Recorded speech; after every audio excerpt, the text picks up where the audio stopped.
Hello, beautiful souls. I'm streaming to 2 places now, so it's going to be awkward. I've got a couple of YouTube channels from the past over here, because I want to reach my brothers and sisters over here, some of which, even though they followed me for years, are still confused. And then I've got Instagram, where mainly it's more personal, and I've been doing comedy, and that's where I've been mainly hanging out. So, hi, everybody.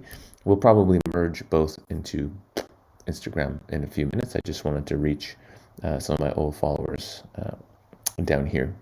And yeah, so don't worry, Instagram, if I'm looking that way, it'll be mainly you in about 5 minutes. So welcome, welcome. We're doing the Sunday sermon on Saturday because I'm teaching a course on Sunday and I won't be available in A. There's so much to talk about, isn't there? There's so much to discuss. So I thought, fuck it, just do it a day early. And so there's lots to talk about. Hello, Vlad. So guys, let's just take a moment and tune in. There's so much going on in the world, so much coming at us all the time, so much excitement. And let's be honest, we all don't take as much time as we should to sit, to breathe, to get into our bodies and just be here. So let's do a little 2 minute tune in. It's not even a meditation. Meditation freaks people out. They're like, oh no, I'm going to have to do something hard. I have to stop my mind from thinking. What if it doesn't work? But a 2 minute tune in, we can do that. Let's rebrand meditation into a tuning in with yourself, right? We're always checking in with other people, but how often do we actually just check in here? You know what I'm saying? You know what I'm saying. Okay, so let's just do a quick one. Everyone just focus on your butt on the chair. I presume we're all sitting. Just becoming aware of the breath as the breath enters your belly. And for a moment, let's just consciously breathe into the belly. Everyone's always shallow breathing into their lungs, where actually the real depth of the breath relies in our center. You know, our energetic center is actually in many ways in our dantian below the belly button. So if we can focus in, breathing into the belly, and just relaxing. And let's just do 5 deep, conscious breaths into our belly.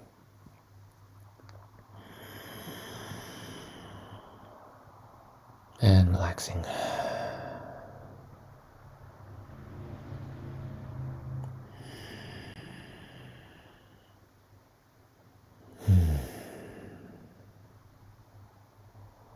And just allow yourself to sink into your body, into this moment with every breath.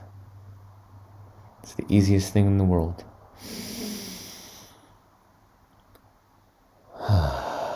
And the hardest.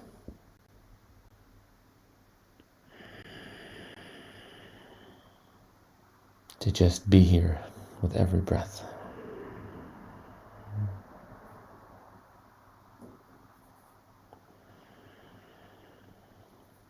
Now, as you're breathing into that belly, can you bring that relaxation? Can you bring this peace into your mind?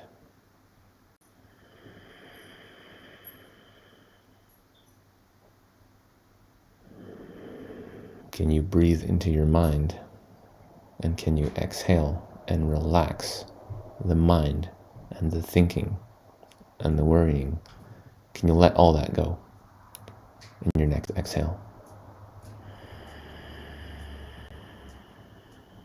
Can you drop it all?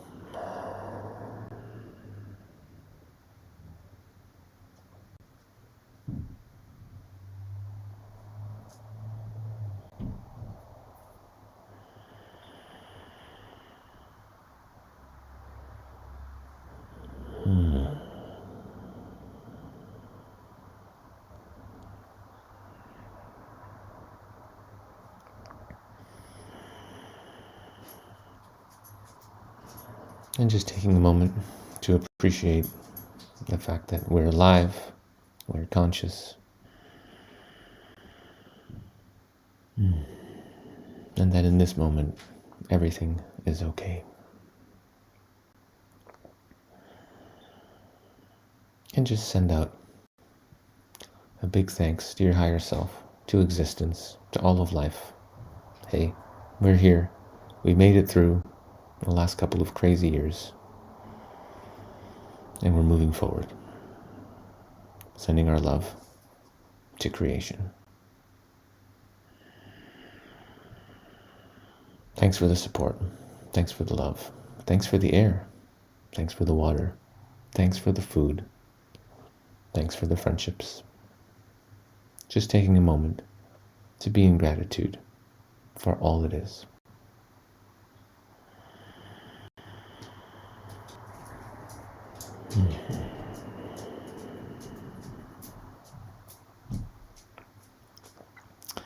Just very quickly, let's tune into our guides and remove any energies that do not belong. Spirit guides, spirit masters, spirit world, higher self, Christ consciousness, all of our relations. We ask that you remove in this moment any and all non-beneficial energies that are not benevolent. We ask that any and all non-beneficial spirits, entities, or demonic energies be removed from all of our brothers and sisters listening now or in a replay. We ask these energies be sent back to source, back to the light of creation, back to where they belong. We ask these energies be removed in the name of the Infinite One Self, the Infinite One Creator. Thank you. We love you. Thank you. We love you. Thank you. We love you. Thank you.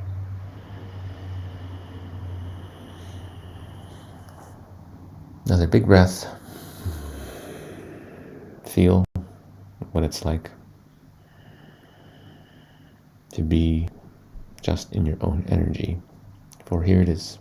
Whatever you may have picked up in the last week or two is gone. So relish in your own majesty, in your own presence. That is all that was ever really required.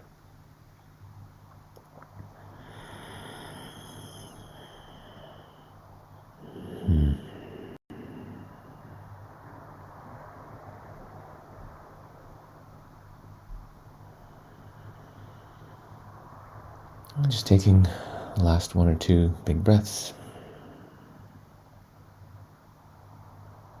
And when you're ready, coming back to the sermon, opening up the eyes, but staying with the breath, staying in the peace of this moment. No need for the mind to get agitated. No need to start worrying about the future or getting caught up in the past. You can breathe and you can be here now, even as you engage with me and others in the stream, even as you go into your day. You can still be here, always, because here now is your nature.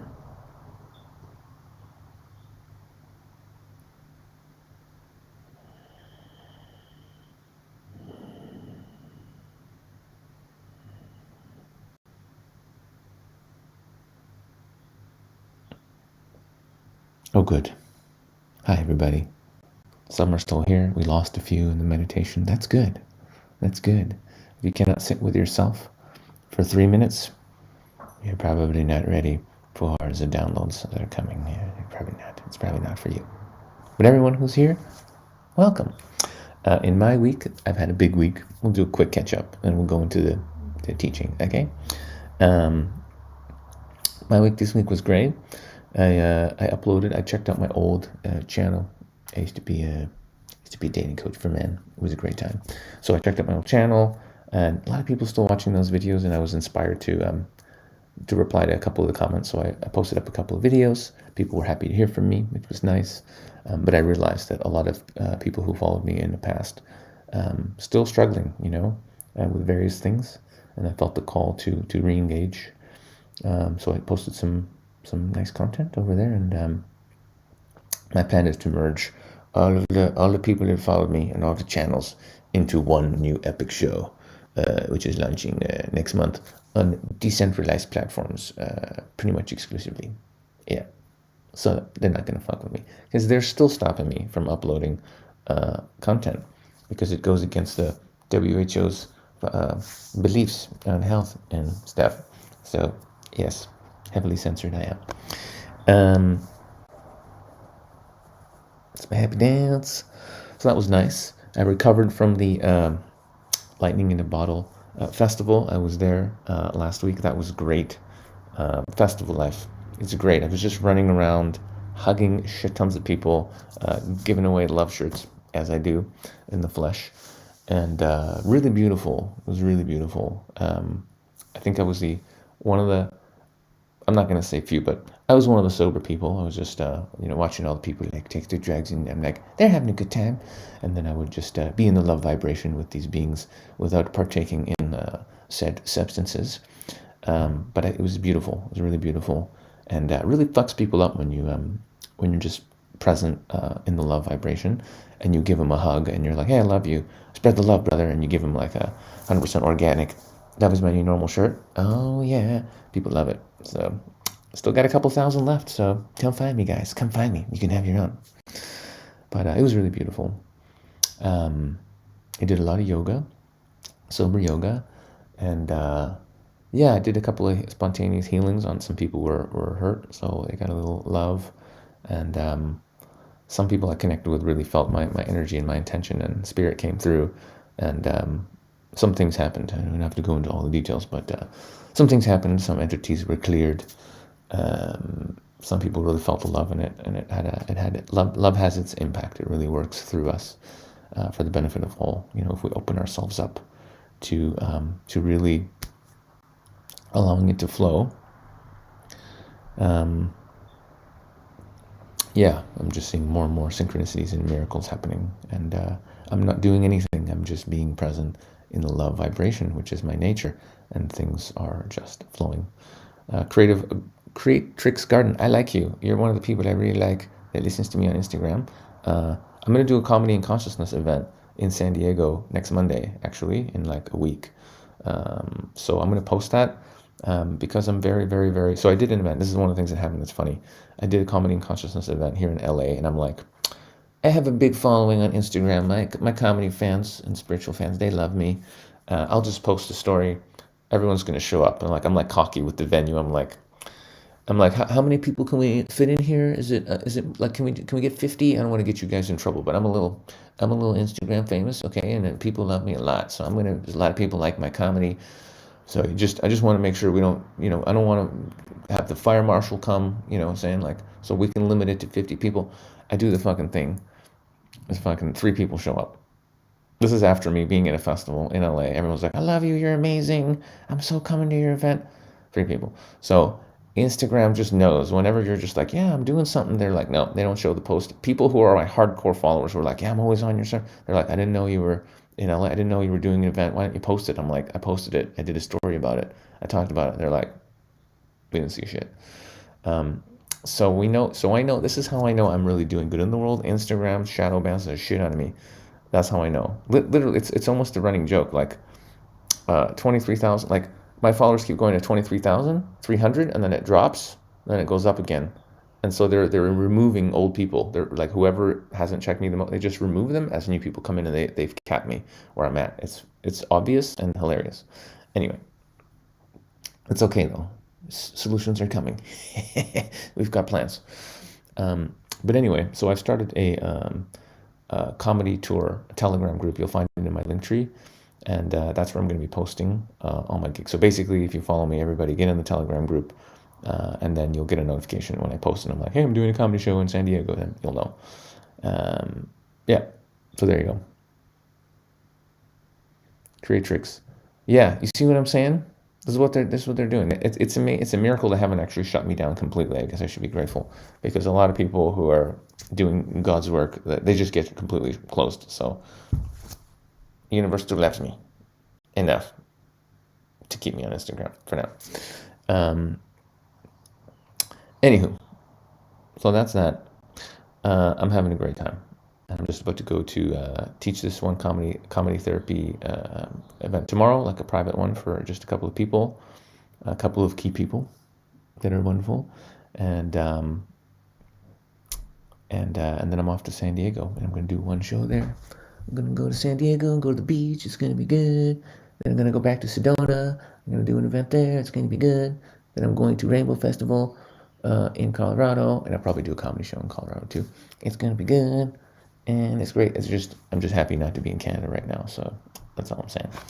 Okay, so I can just do my dance, my happy dance all the time. I don't give a fuck. So good. It's a happy dance. Okay, so here's what we're saying.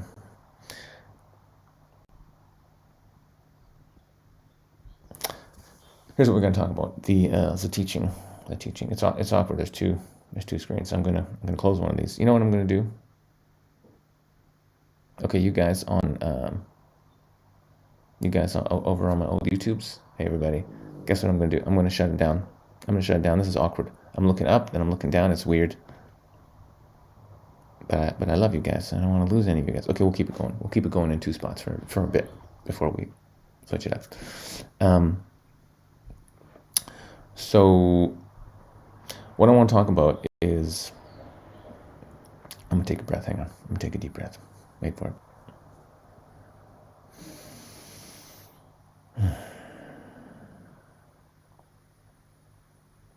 Okay, we'll start here. So everybody wants to be happy, right? Everybody wants to be happy. Everybody's seeking happiness, but generally speaking, everybody's seeking happiness in all the wrong places. And I think more and more people are starting to realize this truth, right? Everybody is working so hard to get what they want, but they're not happy. How many happy people do you meet? How many people do you meet? You just meet them randomly at a party or just walking down the street. And they're like, "Hey, what's up, brother? I love you. How's it going?" And you just vibe with them, and you're just like, "You're fucking mate." Okay, me happens all the time. Okay, but apparently, a lot of people out there not so happy, not so happy, and the thing is, right? Happiness. We're always looking for happiness in the future. This is the human condition. I'm going to do something that's going to make me happy later. But what about now? What about now? No, but when I have, listen, once my income is at this level, right? I'm just going to work 5 more years at this shitty law firm, which I have no passion for at all. But in 5 years, I'm going to make partner, and then I'm going to be making like $250,000 a year, and then I'm going to be happy. So let me get this straight. So you're going to be miserable for the next 5 years so you can be making lots of money, and then you can be happy in the future, right? And all of society's like, yeah, bro, I'm going to be killing it. But that means you're not going to be happy for the next 5 years. 5 years is a long time to not be happy. And what's crazier is most people, they're not happy for fucking decades. I mean, people, they don't even know what happiness is. Because if they're not happy in the now, if you meet someone and they're not happy in the now, they're not a happy person. Which means they're unhappy all the time. Your state now is your state. There's no future happy. There's just you're happy or you're not happy. So the question becomes, and it doesn't matter the crazy ideas people have in their minds of what's going to make them happy later. There's no happy later. There's only now. Are you here now? Are you happy now? Are you in your heart now?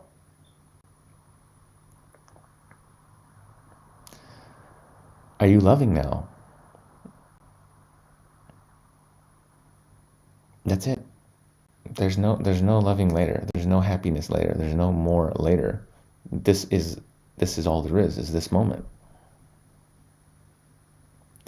I once asked Paul, my soul dad and my main, you could say, spiritual teacher. The biggest influence on my life in a human form would be Paul. And I asked him once, and that's great, creatrix. That's right. Happiness is an inside job. I'm about to share one of the most profound things anyone's ever said to me. Okay, here it is. And it's one of the most simple things anyone's ever said to me. But I asked Paul once, I said, hey, Paul, how would you measure or be aware of your own spiritual growth? Like where you're at in terms of your awakening. Like how would you measure it? And Paul just looked at me and he said, your ability to give and receive love.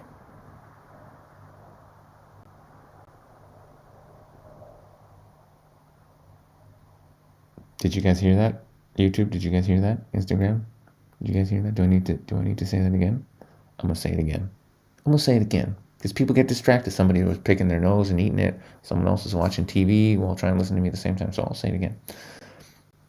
Your spiritual development can be measured by your ability to give and receive love.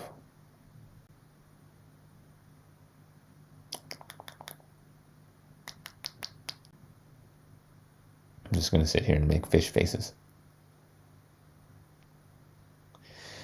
If you're unable to give love, it's because you're uncomfortable receiving love. So you can't love.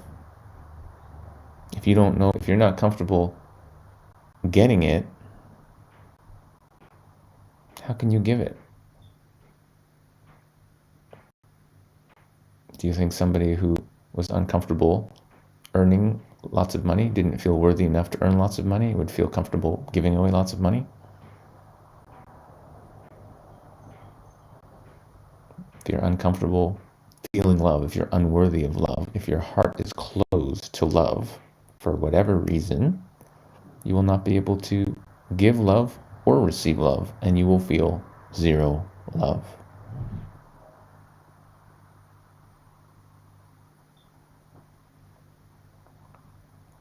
That is a good line from a movie. The greatest thing you'll ever learn is just to live and be loved in return. That's great. I remember that. What movie was that from?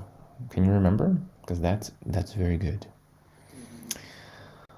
So this is the thing that's preventing us from actually being here now and feeling unconditional love in this moment and joy in this moment. All joy is literally, joy and happiness is simply, what is your ability to give and receive love? That's it. When someone's loving on you and they're like, you're amazing, I love you, for you to be like, thank you so much, thank you for seeing me, I love the shit out of you. Like being able to take that and be like, thank you.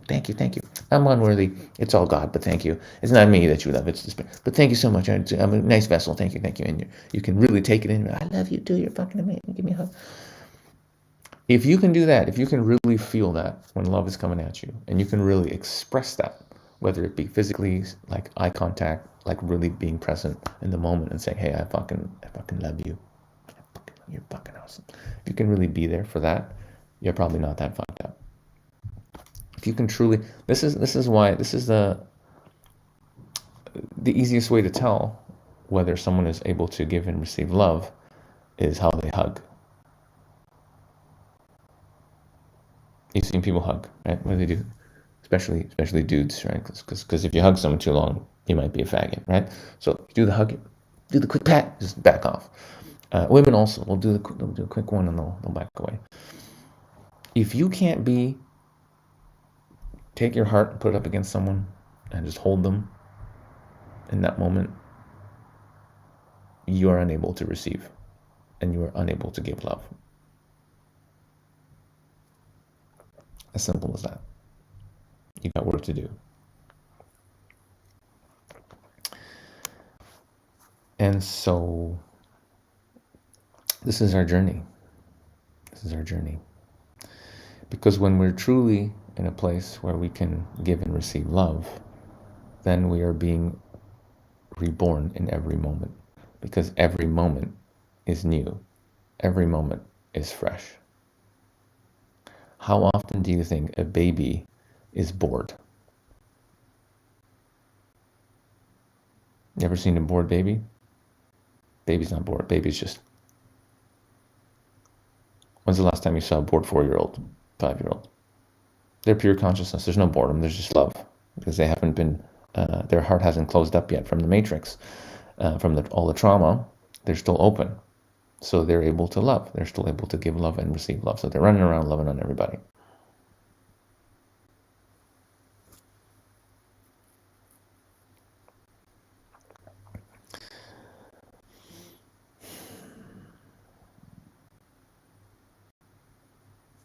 So this is the goal of this human life. Can we get to a state of consciousness where every moment is new, every moment is fresh, every moment is exciting, because we're alive and we feel that aliveness, and we're able to express it, to be spontaneous, to laugh, to hug, to really look someone in the eyes and be like, hey, I love you just because you exist. No other reason is required. Just, I love you because you exist. I know the truth. We are love. Our nature is love. And anything that is not that does not belong. That is the nature of our reality.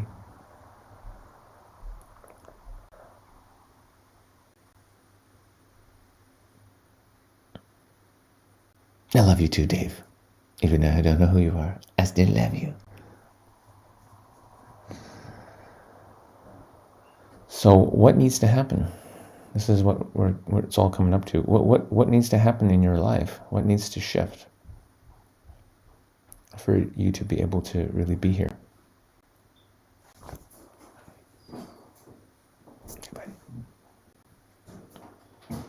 I'm doing a Saturday live stream because we're not going to be here tomorrow. Oh. So I'm doing the stream. Okay. That's my friend. That's my friend. I like how I said friend, like I was like a southern cowboy. That's my friend. Don't try and shoot me in the back. He'll shoot you in the face. That's my friend. He's got my back. So this is the great work. This is the great work we're all doing. What needs to be healed? What needs to be realized? What needs to be let go of, so we can be really present in every moment.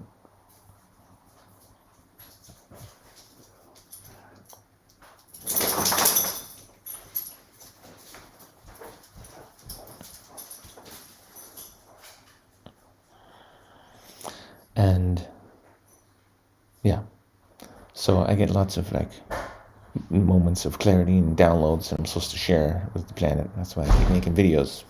Man, this guy makes a lot of videos. Well, because his source has a lot of shit to say, so everybody remembers that their source. So it keeps coming through.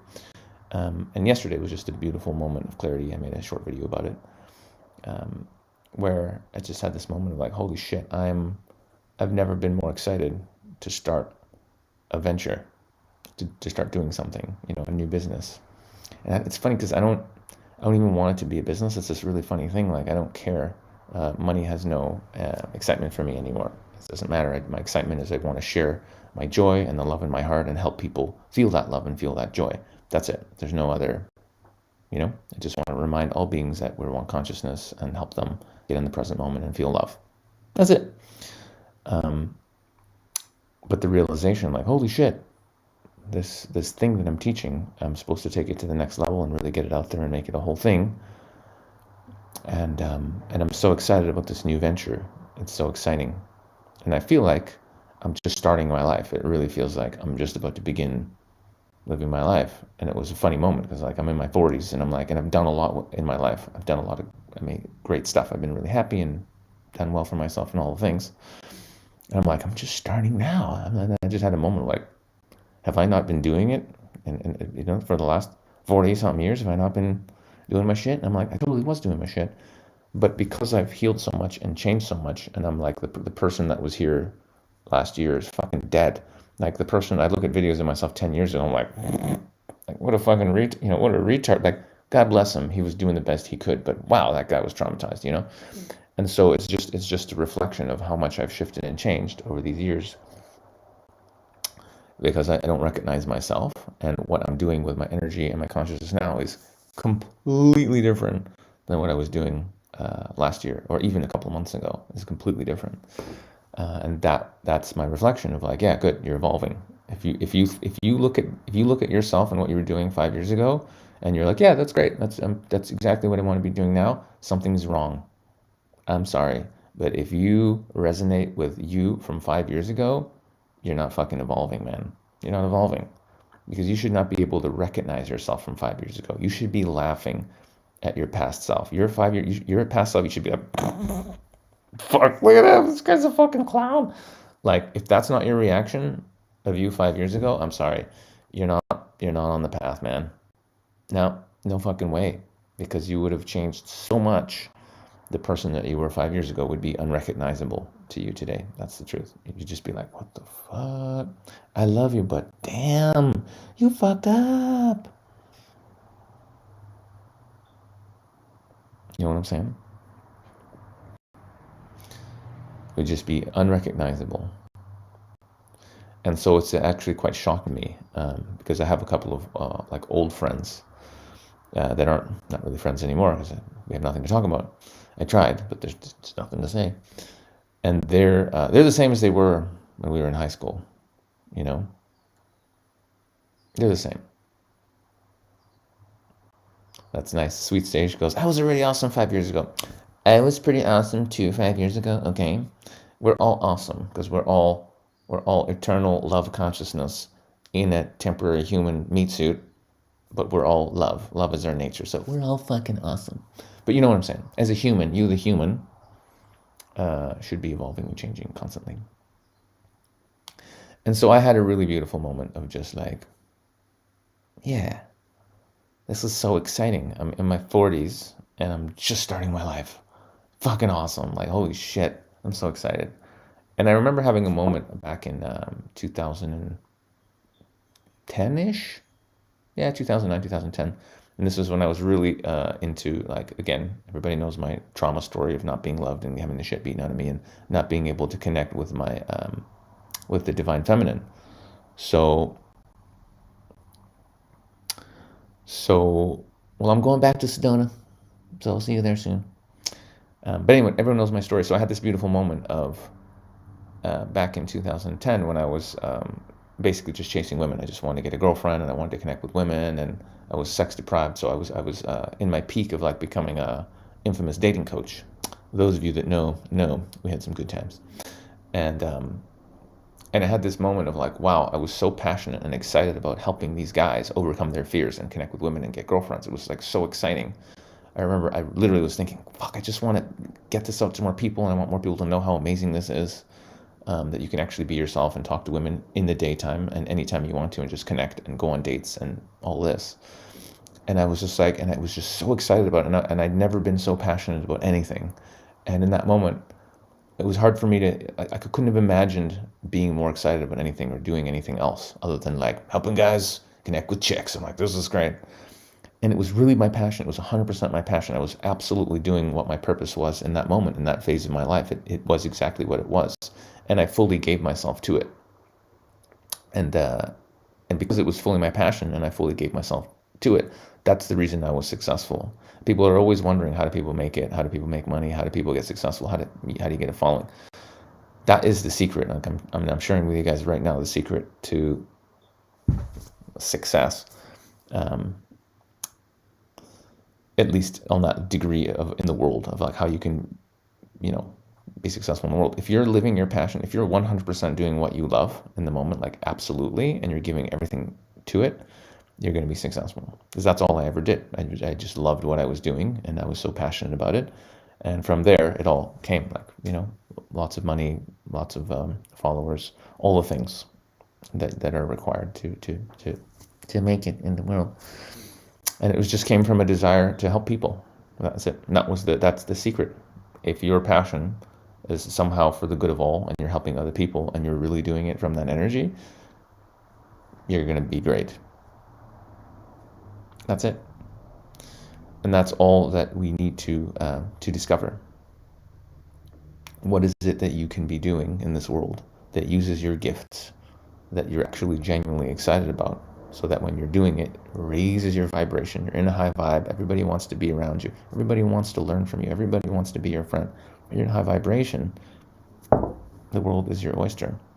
So what gifts do you have that you could be using for the benefit of all beings? That is the question. That's the $1 million question. Right? It's the only question.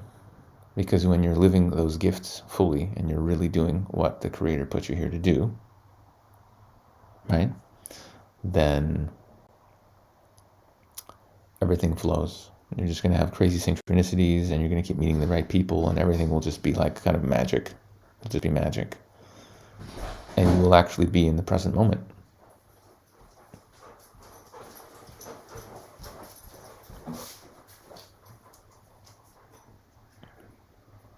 Because when you're in your joy, you're in the moment. When you're laughing your ass off, when's the last time you were laughing your ass off and you were worried about the future? Or you were thinking about the past? It's a paradox, right? It's a paradox. Of course you were just present.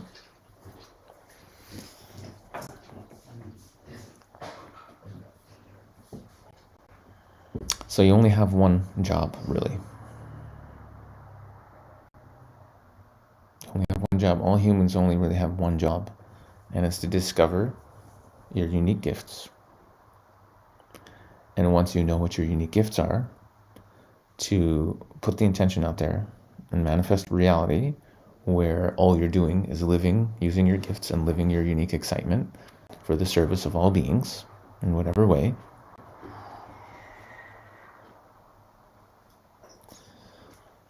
And experiencing the joy of that. The joy of you just living your gifts. That's your only job. There's no other job. There's no other job. There's nothing else that you're here to do. You're here to figure out what your unique gifts are. Start living them, start developing them. And be of service to creation using your gifts. That's why you have your gifts. You weren't given your gifts so you can hoard them. I'm so amazing at all this stuff. I'm just going to not do it. Why are they called gifts? What do you do with gifts? You give them away. That's what you're meant to do with your gifts, right? I'm going to hold on to it. Yes, I'm still in LA. Free to hoe kids.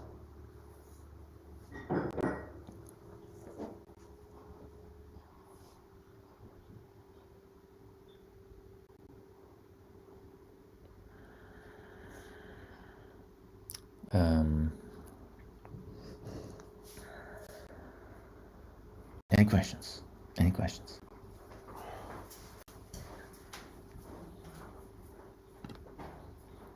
Oh, here we go. I actually wasn't looking at the questions in the restream here on YouTube. Let me take a look here. Let's see.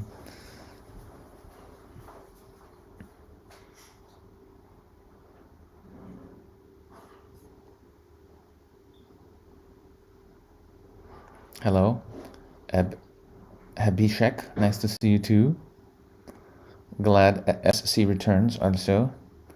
Is one of my old school followers from the old days. Oh yeah, that's good if you can't recognize yourself. Very, very good.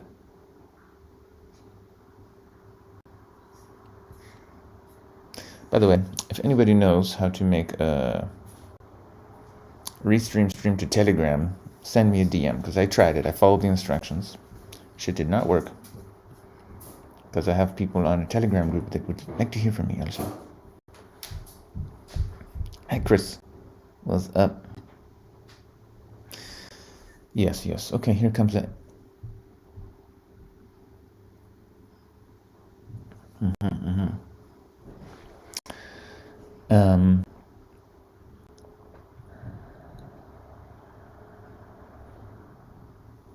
So, end of the day, what I'm saying is, I'm very excited. I'm super excited, and yeah, and I'll be using my gifts much more so and in the most powerful way with everything I'm doing moving forward. And I think that this is the reason. I'll share this. This is pretty juicy.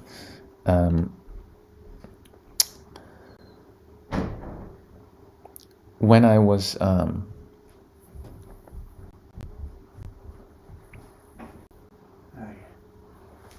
yeah, so it was about, I guess, a year and a half ago or something like that. I basically gave away my old dating business, right? I'd been doing it for years. I had a whole system and people teaching it and blah, blah, blah. And even though I had retired from coaching myself, I was still keeping the business so that I could, still have a business and have an income. But I wasn't actually teaching the courses because I wasn't feeling in alignment anymore with it. Because here's the thing. Because I wasn't really using my gifts fully. Right? I had certain skills when it came to like helping people break through their fears, and talk to people. But because the courses were specifically about helping men talk to women, I was constantly like, okay, you got to do this, you got to talk to her like that, And it just got very, very boring, and I wasn't growing and expanding anymore. For me, it was automatic. It was so easy, breaking men's fears, making them do the social freedom exercises, making them talk to women. Oh, well, you didn't get to know her. You didn't actually connect with her. So you need to, be more curious about this, ask these types of questions. It was so automatic for me. There was no learning or growth in it for me anymore. Sure, I was making lots of money. People paying me $5,000 for a weekend. That's what I was charging. You want to be with me for a weekend? It's $5,000. That's it. Okay. 1 week, 10 grand. So yeah, Sasha was earning the big dollars, and yet it was destroying my soul. My whole soul was like, I can't do this anymore. So even after I stopped teaching, because I'm in the matrix, I'm like, well, I got a business, it's successful, so you need to keep it going. So I was making these videos about content about social freedom and dating and all this kind of stuff to try and keep things going. And it wasn't my joy. And there was a profound moment that came about a year and a half ago. No, maybe it was coming up on 2 years now, where I knew, I was just like, oh my God, my passion was so clear that I was so passionate about what doing comedy had come back in. I was going around freedom rallies trying to wake people up to the global agenda that we're seeing rolling out now and collapsing now. I was so passionate about warning people about this and trying to wake humanity the fuck up. I couldn't do it anymore. I couldn't do the other thing anymore. So I gave it away. I had to trust. I just went, okay, universe, I trust is going to be okay. I can't do this anymore. I'm just going to give this business away. And here's the fucking crazy thing. Some of you know, within 7 days of me giving away this potentially multi-million-dollar business and just being like, fuck it, I don't want it. Within 7 days of me doing that, 7 days, my friend was driving his van. I was on a megaphone cracking jokes, being in what my passion was in that moment, which was being funny and trying to warn people about the pandemic, right? That was my number one passion in that period in history. I'm on the megaphone ripping jokes, right? Yeah, trust the government, guys, they love you. They would never hurt you. Just if the government wants you to do it, it is 100% good for your health. That's a fact. When has the government historically done anything to hurt anybody? That's all I'm saying, folks. Just keep watching the TV, keep doing your thing. So I was full on comedy mode, just fucking ripping jokes on the thing. And guess what happens? Some guy loses his shit, attacks me with a bike, smashes the fucking car window as I'm in the car trying to love on people and trying to make people laugh and think. So maybe they don't get the old jabbers that are going to fucking destroy your immune system. And the video went super global viral. I got people emailing me from Brazil and Japan like, hey, we love you. When are you coming to Japan? I'm like, what? What are you talking about? When are you coming to Brazil? We want you to come to Brazil. I'm like, do I need to learn Portuguese? So it went global, crazy viral. Now, of course, Spirit orchestrated all that. So let me just, yeah. And that was what was beautiful about it also was me just that it showed that I'm in the love vibration, and that I can have compassion and love even for someone who's lost their shit and is totally in the COVID cult. That was the message for the planet. Was like, I'm doing my thing, trying to wake people up, and this guy loses his shit, and I'm like, hey bro, like I still love you. You've been brainwashed. Okay, God bless you. You need some help. You know, that was the point of the video, and the entire thing was obviously divinely led. Like only God could make that happen, right? I don't take any credit for anything. God made that happen. God wanted that message of me and my gift, trying to wake people up and being funny and being in the love vibration, as a message for the world. That was, you know what I'm saying? That was supposed to happen. I take no credit. Um, but it couldn't have happened. It couldn't have happened if I didn't take the leap of faith and giving away my old business and saying I can't, even though that's my source of income, and that's what I've been doing for the last 10 years, and make lots of money, 6 figures a year for a decade, 6 figures a year, every year. Okay, and I went, no, I don't want anything. Just take it.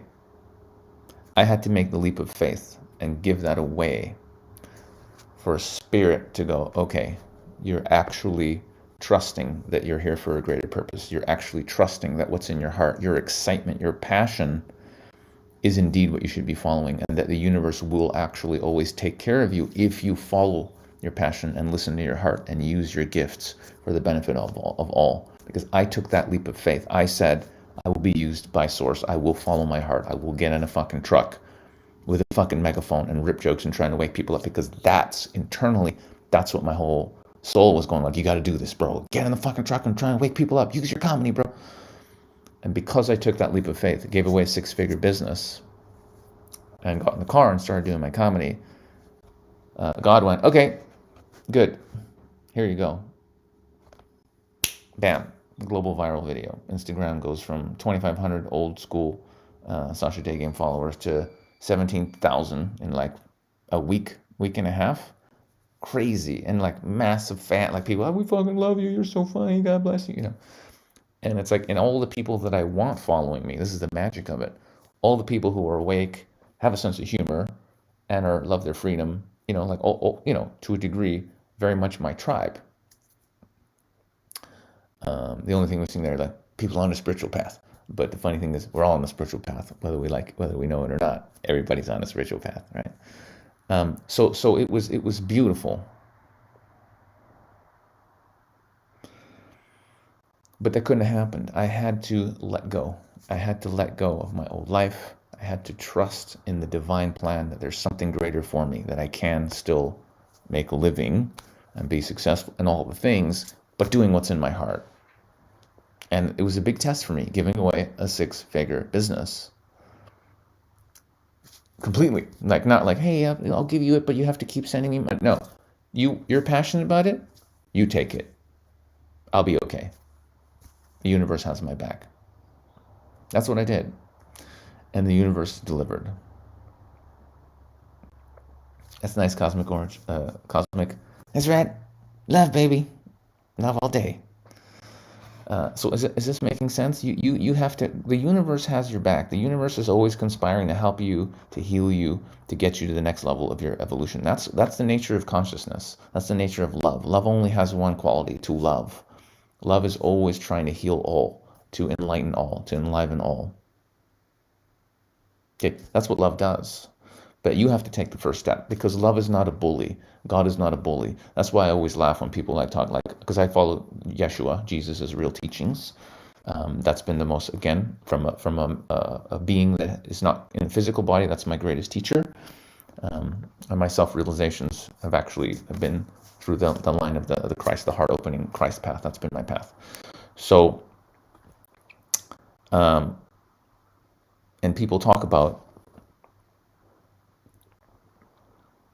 lost my train of thought. I had a really good point there I was leading up to, and it just went, because I stopped to explain about Jesus.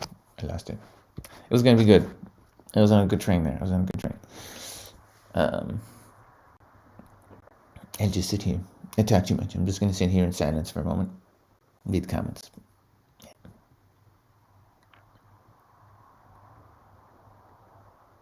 Oh yeah, that's right. I'll finish the point. I remember what it was. So my point, I go in circles, but I get there in the end. I get there in the end. Universe has your back, but this is a pattern I've noticed in my spiritual journey. You have to take the first leap of faith. God is not a bully. This is why when I hear about Christians talking about the Bible, like, oh, God came down and he smited. God's not smiting anyone. God doesn't smite. God is love, and love is God. Okay? And one of the deepest, most profound self-realizations that came to me, and there have been quite a few, is that literally, quite literally, and I could do a whole sermon about this, that love is quite literally God. You think about that one for a second. The love itself is the creator of all that is. Okay? Love is not a bully. Love doesn't tell you, you have to do this, you have to do that. Love's not going to bully you into anything. The universe isn't going to bully you into anything. You have to take the first step. You have to jump. You have to have faith. Because free will. Yes, the universe is always conspiring to help you, but it's a free will universe. You can still say no. You can be like, no, fuck off. No, I'm going to keep this shitty job I don't like for another few years. No, I'm going to stay in this relationship that's mediocre for another few years. You can do it. You're going to suffer, right? You're going to suffer as the universe keeps smacking you in the face and smacking you in the face and smacking you in the face with all kinds of little things and health problems and accidents and weird things happening. So you fucking stop and look at your life and go, am I doing something fucking wrong here? Yeah, you're not trusting the universe, you're not listening to the signs, and you're not actually living your purpose. That's what you're doing wrong. And it's not wrong. There's no wrong, but it's not ideal. It's not ideal. It's perfect because it's happening for you, and it's part of your growth, and it's part of your journey. But when you realize you don't have to suffer anymore,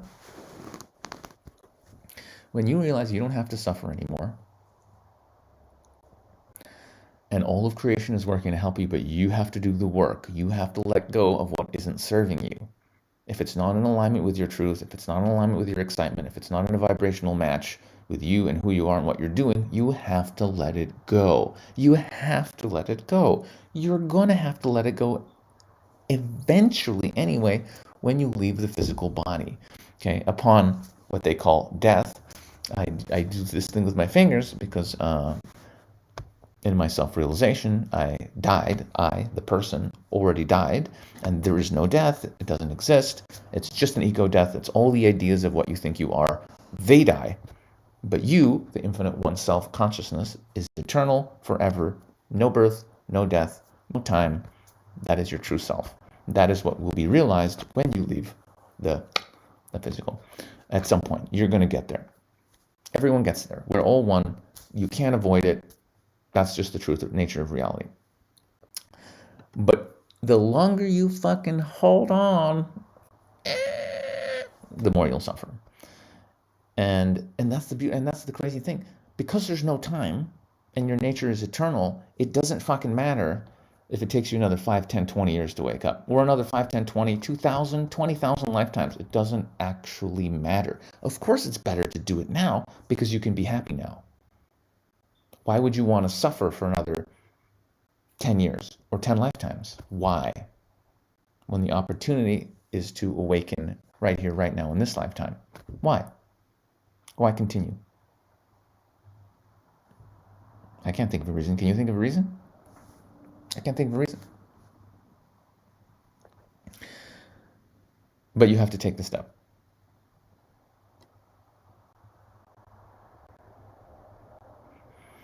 You have to trust.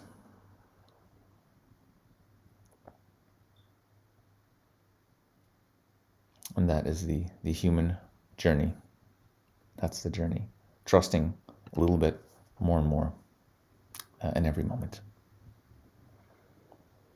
Being reborn in that trust. Experiencing the love that we are in every moment. Evolving to the higher and higher and higher and higher versions of the love that we are. That is the human experience. Until eventually we let go of everything, all ideas of who we are and what we have to do, and even our gifts, everything in the end we let go and we just merge back with source. Bill Hicks said it Right. It's just a ride. It's just a ride. A crazy ride. It's totally out of control and wild, but it's just a ride. How did I start this journey? Being born. No, the real answer. Someone's asking, how did I start this journey? The real question is, it's our nature. There's no start. Consciousness, the eternal one, self-consciousness. Call it existence. Call it God. All that is. That's what we are. That's what we are. So we exist, and our nature is to evolve and to grow. So there was no beginning. We simply are this. This is what we are.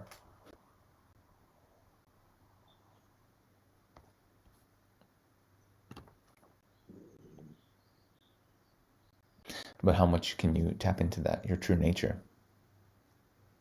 That is the question. While in the human form, how much can we be that expansive oneness, that love, that infinite beingness? How much can we be that while we're still in this human body? That is the question. The question of questions.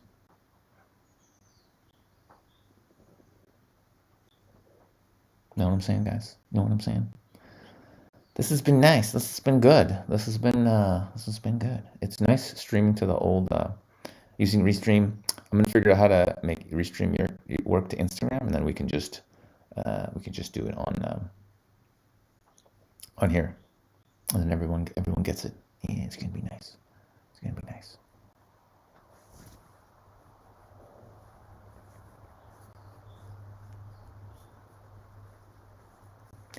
There's music in my head all the time. Music in my head.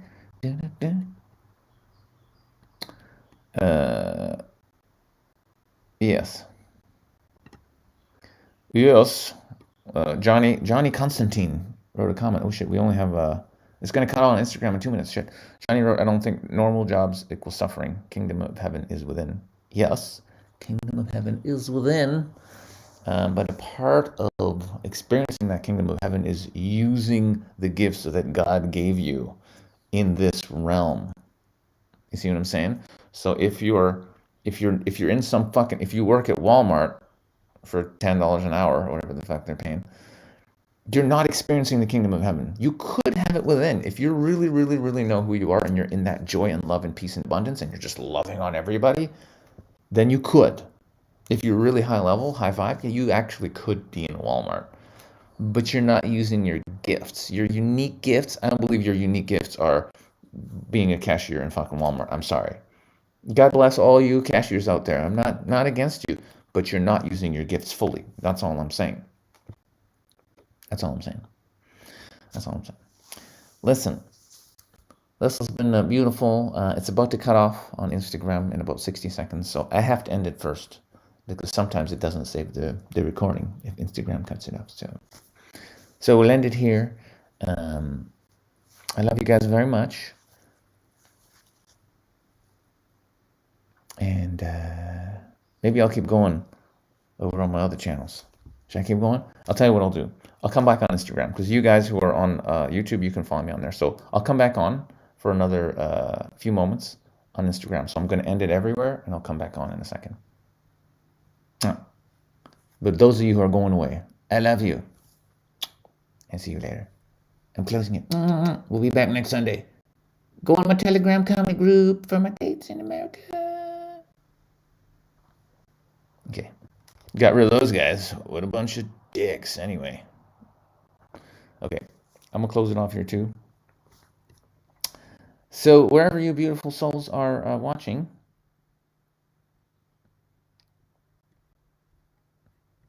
I don't know, should we keep going without them? Guys, should we just fuck Instagram over and be like, fuck those guys? Huh? We don't need them. We don't need them. Fuck them. No, I feel bad. I'm not going to do that. I'll go a bit longer. I'll just do another stream. Hang on, I'm just going to post that and then I'll just go on live again. So I'll just post this one. There we go. We'll go live again. I'm going to call it Sunday Sermon on Saturday, comma, part 2. Bam. Okay. We'll go again. Fuck it. We'll just keep going. I don't give a shit. I got a little time. Not much, though. But I got a little time. Ooh, got darker. Okay. So, let's just look at some of these questions. Let's see if there's some juicy questions in here. Let's see.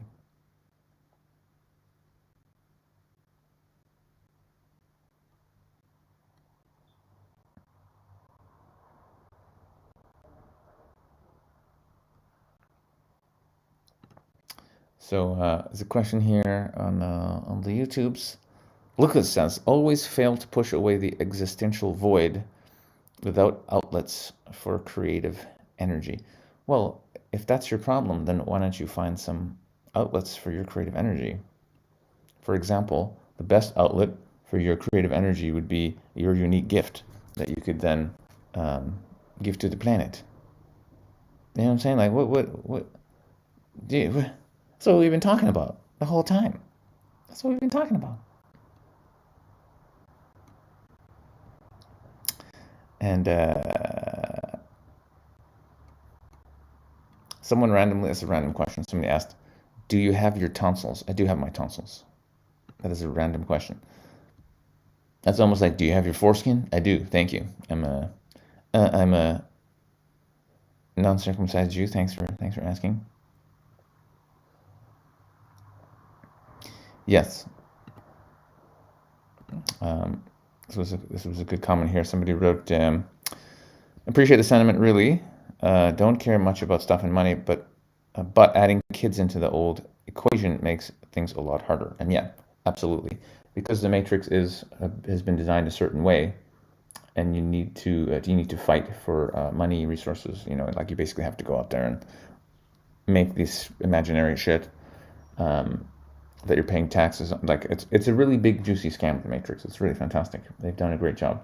But in the old, if we were living naturally with nature, being kids wouldn't be a burden, because you'd be in a tribe with like 150 people in a tribe-ish.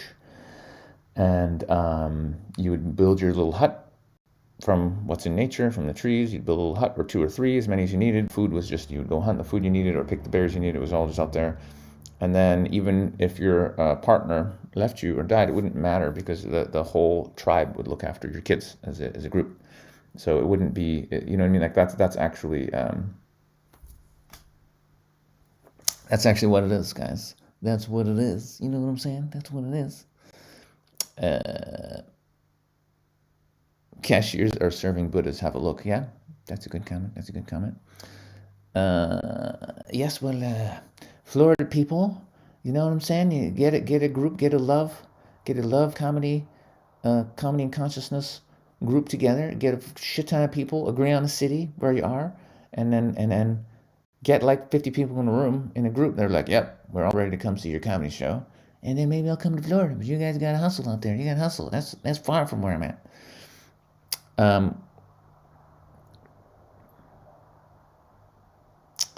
The best way. This is a good question. My friend from Sedona asked a good question. But yeah, so just to sum up that point, yes, in the Matrix, having kids is of course more tricky, and yet you can still navigate that, and there'll be deep lessons in that as well. And there's always a way to, again, use your gifts to generate money. And I'll give you a little clue. Your children can be a great force for helping you find your gift and actually use your gift in the world, where you can manifest money. Your kids can be a massive blessing, because remember, they are much closer to source. They remember who they are. In fact, you can ask kids often, do you remember where you were before you came here? And they'll be like, I was with God.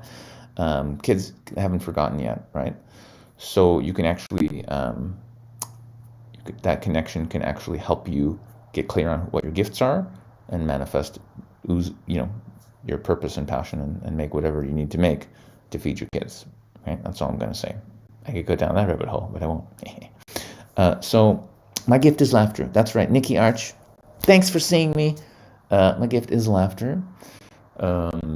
Yes, it's true. And that's why it was so kind of weird in a way that I wasn't using that for all those years as a dating coach, even though I was making lots of money and I was internet famous. Woo! I wasn't using laughter. I was just like, okay, here's, there was a funny element in it because I was making people do ridiculous things, like having conversations with people while picking your nose and eating your booger, that would make people laugh, and that was funny. So there were elements of laughter in the social freedom exercises I'd come up with that were helping all these guys. So there was some laughter, but me really being in my gift, truly sharing it, no, it wasn't really there. That's why it's so exciting to be back, doing comedy and consciousness, and that's my thing. So all my shows now are going to be me just doing my thing, right? Comedy and consciousness, being funny, but also bringing that love and bringing that awareness, and also, yeah, it's all just a natural mix of like where I'm at, and it can't be anything but that, right? You're just always sharing who you are and where you're at. So it's time to do comedy now. I am. So far, best title I came up with. I'm open to feedback on this, but keeping in mind that my comedy shows are a mix of stand-up, but also talking about love and spiritual concepts come through, as well as little exercises to connect with each other in presence and in love, and open up our hearts as well. That's part of it, because that's like I can't not. So it's a mix. So I was gonna call it like love, comedy, healing, and consciousness. That's too long. Then I was like, I'll just call it love, comedy, and consciousness. And then I was like, fuck it, comedy and consciousness. It just pretty much sums it up. But if you guys have a more clever title, I'm open to it. Okay, I'm open to it. So my new friend in Sedona asked, how do you find your purpose? I covered that in a lot of streams before. I can't go down that rabbit hole again. But I'll say one thing. Just do what excites you. Conscious comedy, baby. Yeah.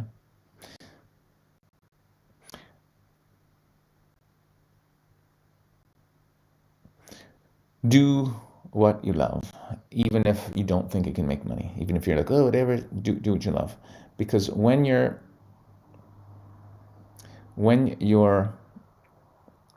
in your joy, then the insights on everything you need will come, right? But that doesn't come when you're bummed out or depressed. So when you're actually, even if it's like, well, I'm just really happy when I'm alone, drinking a cup of tea and reading a book, good. Spend time doing that, because in that peace and clarity, spirit will be like, start a book club. You can actually read books with other people and teach them things, and you can make lots of money. He'd be like, what? So do whatever you need to do to be in your highest vibration. Do, like, you know what I'm saying? Because the more you're in that space, the more you're opening yourself up for the insights. And obviously keep doing the healing work, right? If you don't know your passion and purpose, do the healing work. Do the shadow work. Clean out your body, fast, detox, pray, do yoga, whatever you need to do to get your vessel clean. Because when this is truly clean, it makes it easier for your consciousness to be clean, for you to do that work, raise your vibration. And when your body is clean and your mind is clear, all the downloads come. You're not going to be confused about anything. You're just going to be like, okay, I'm here to do this shit. And how do we make, we're going to do that to make lots of money too. Okay, great. Here, just do it. So clean out your vessel. There's also an exercise you can do where you just go on your laptop and just type, what is my soul's highest purpose?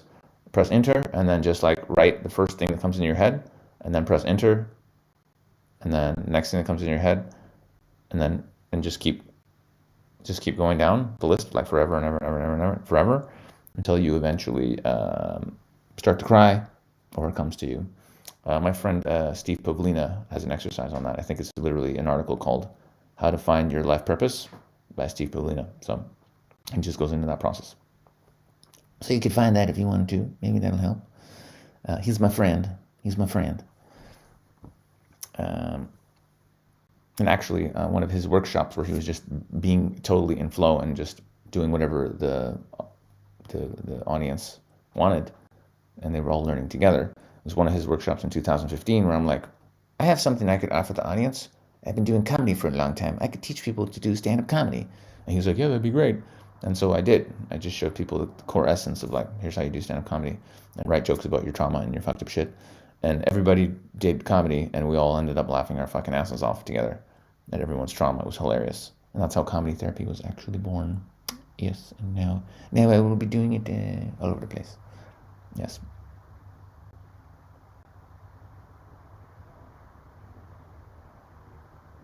Yes, thanks, Nikki. Gotta laugh at the reptilians. Yes. I mean, again, even though it's like a tremendous amount of super evil stuff happening, right? And it's hard to fathom. It's hard to fathom. You're like, it's so much evil going on. Oh my God, what do we do? Um, when you know the ultimate, when you're just like, yes, but ultimately we're all one consciousness. We're all love. There's no such thing as death, and we all just keep reincarnating forever and ever, and learning more and more about our true nature is love. When you realize that, everything's okay. Like it's really okay, even if somebody, like, lots of people are dying, leaving the physical body. Yes, but where are they going? They're going back to source. They're leaving this shit show. Maybe the people going out there and getting their third and fourth, you know what? Maybe they're the most spiritual people of all, because they're going back to God first. Huh? Maybe Bill Gates is on our side. Maybe Bill Gates is working for God. He's like, I'm sending them home, God. I'm sending everyone back to source. Here we go. Let's get them their shots. I'm just saying. Maybe. Maybe. Yes. Well, again, everything that's happening does serve a purpose.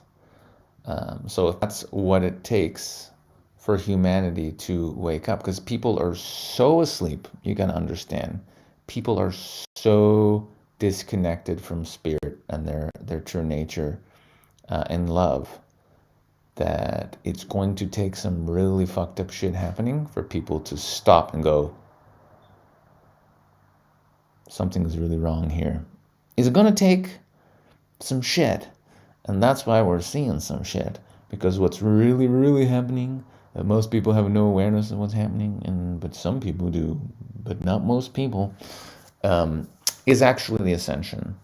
The ascension. What does this mean? All beings will eventually realize their true nature. It doesn't matter how old you are. Doesn't matter how many lifetimes you've had. Doesn't matter where you are in your journey. At some point, eventually, you will realize the truth. There's no death. You're a spiritual being. Your nature is love. And you're constantly evolving to higher and higher levels and existences forever, until eventually, like, you're your own sun. And then eventually you're your own universe, and it just keeps going forever. It goes on forever. There's no end. There's no finish, ever. Okay? There's no finish. So that's all that's happening. When you look at it from that perspective, it doesn't matter how many people, even if, like, it's not going to happen, but even if, like, 1 in 4 people leave the planet, it doesn't matter, because there's no people. There's just eternal consciousness, and we are that consciousness. And it doesn't matter if there's 7.8 billion of us on the planet, or there's 4.8 billion of us on the planet. We're still eternal consciousness experiencing itself forever and ever and ever. And the souls that don't want to be here are leaving. And understand also that there's nothing in this world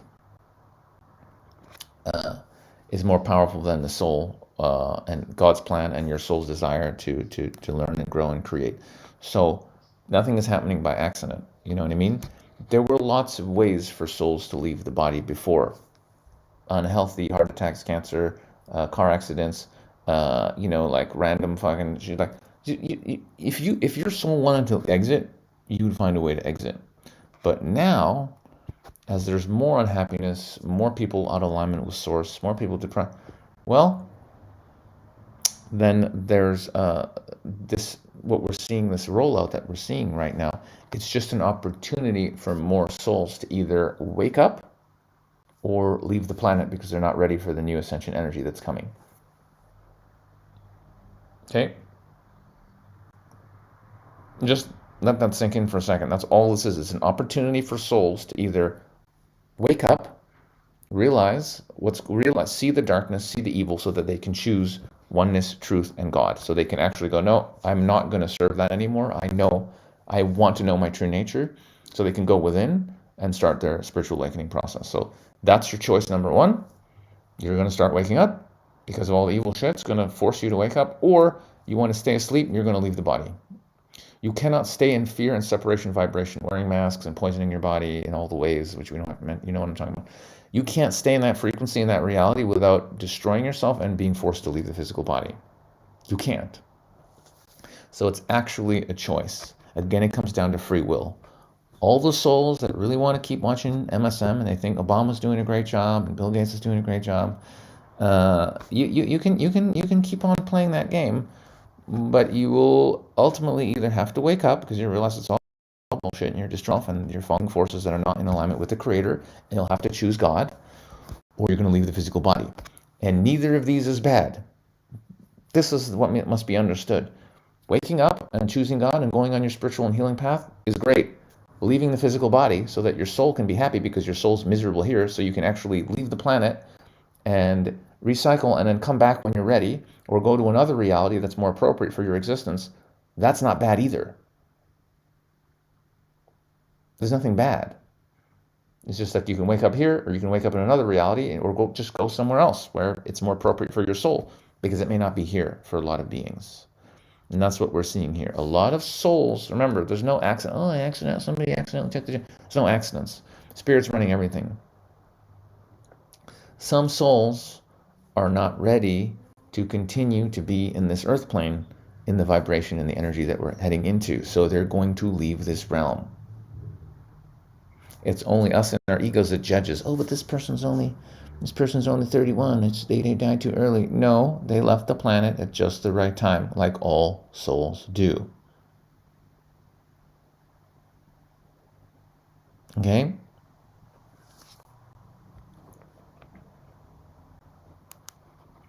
So, I'm a spiritual conspiracy theorist. That's one of my new jokes. I'm a spiritual conspiracy theorist. I believe that we're all one, that love rules all, and everything's happening perfectly in the ascension. The existence is working perfectly right, even here. Even as crazy as it is, well, it needed to get crazy because we were really off course as humanity, and we're going to get back on course real fast now. Just you wait. Just you wait. Course correction is happening, and those of us that see the course correction, we're not worried at all.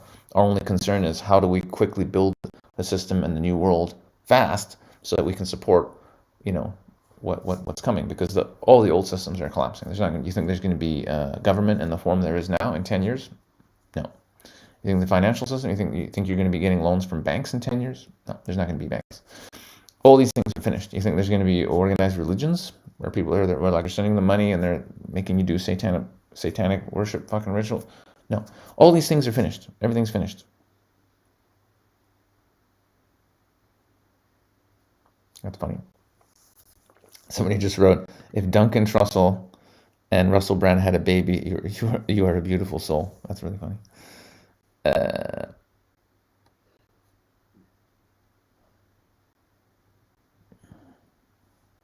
Someone else wrote, nice comment here. What's the replacement? The replacement is what we're building. This is what Project Love is. Quick plug. My new project, which I'll be all the streams and all the shows and everything's all going to be Project Love live stream. When it officially launches, we're in pre-launch. We're developing a community for all the beings that are abandoning the old satanic system, who realize it's evil as fuck and we just have to abandon it, that we have to build the new world ourselves. So we're developing a platform for that. We're all light workers who have a vision and have ideas, and go and find each other and support each other in making their projects happen. So it's really a platform for our healing and our awakening together, as well as supporting our projects and our ideas so they can manifest in the world. So that's Project Love. The domain is iproject.love. Huh? Did you get that? Did you get that? So do join the newsletter. Obviously, they could erase me at any moment from Instagram, and they've already prevented me from posting on one of my spiritual old podcast channel. I can't even post there. It's fucking crazy. So yeah, so do join the newsletter, and you will all know. But yeah, so we're building it. We're building it, and that's one of the things Spirit was like, you have to do this. You got to do this shit. And I was like, leave me alone. I'm already doing enough. I'm not an app developer. Don't talk to me. And Spirit's like, you have to do it. No one else is going to do it. You're in the right vibration and you understand you have to do it. I was like, fine. So I actually hired an app development team, and they're working on making an app for people to connect with each other based on their passion and their purpose, so we can all support each other. So that's happening. That's in the background, guys.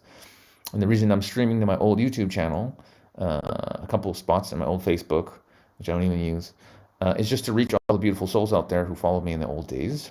Hi, guys, who know my heart and know that I'm all about helping humans. And even though I'm not trying to help you get chicks right now, that what you truly seek is to know yourself. And that is what Project Love is all about, healing and awakening all of humanity and building a new earth together.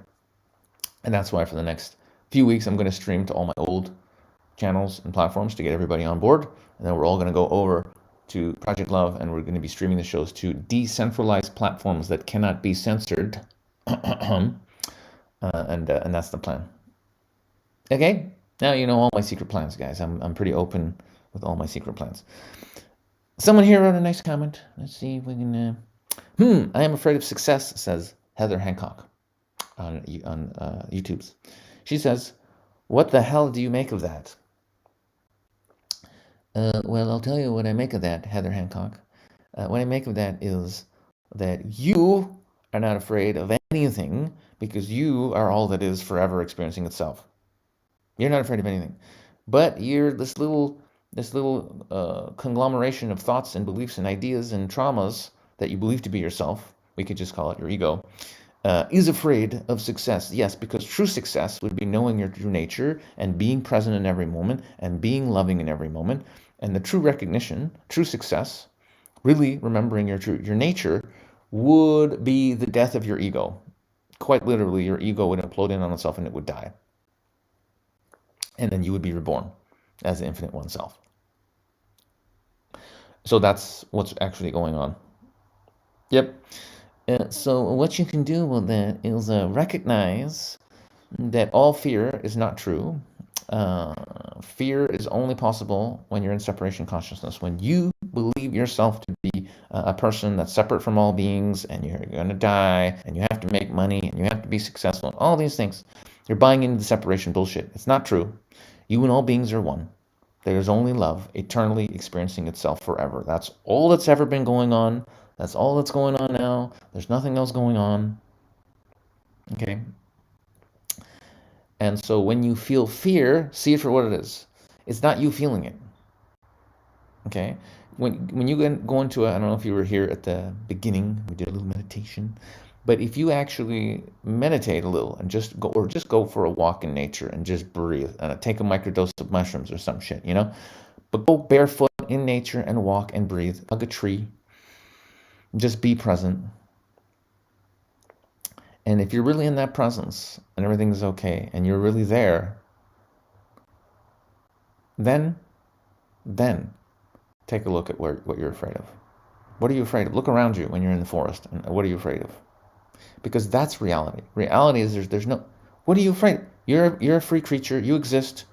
Existence simply is. You're in it. You're in nature. You're breathing. You're feeling happy and good.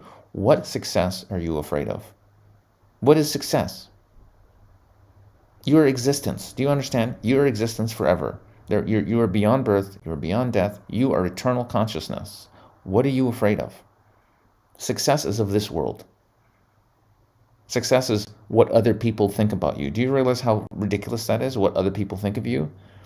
Go out there and start conversations with 10 people tomorrow and stay in the conversations as long as you can while making eye contact, and pick your nose and eat it, and pick your nose and wipe it on your shirt and keep talking to people, and do that with 10 people tomorrow.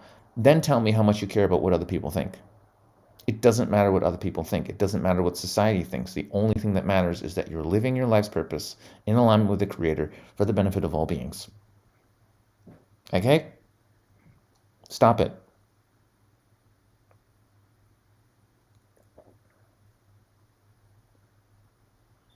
There is no fear and there's no success. These are all imaginations. These are all make-believe in this dream world. Let it go. Go into nature and sit and breathe and realize there's no fear. There's nothing to fear. You exist.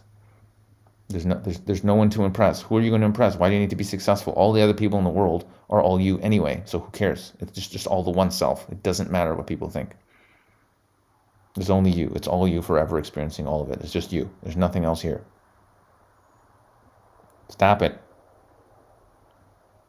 Success is your ability to receive and give love. That is success.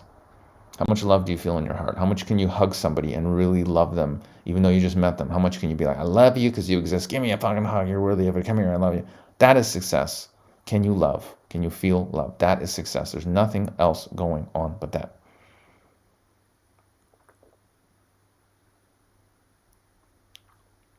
Doing face yoga. Look at that. I have a flexible face. Look at that.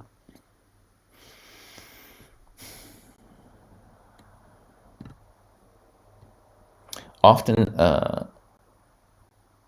like the thing that we fear the most is often the best thing for us. Everyone's afraid, like, I'm going to lose my job. Like all the people that complied with, all this insanity. I'll just go along with it because I might lose my job. I'll just put poison in my body because I might lose my job. Yeah, but the worst case scenario, even if it happened, that you lost your job, then you couldn't find another job, and you became homeless, and you had to like call your friend and be like, can I sleep on your couch because I lost my apartment and my job and all my shit. I don't have any money. That worst case scenario is probably the best thing that could happen to you. If you're really terrified that you're going to lose all your shit, losing all your shit is the best thing that can happen, because experiencing your fear and realizing, oh, actually, I'm still alive and it's totally fine, is the greatest thing that could ever happen to you. Ever.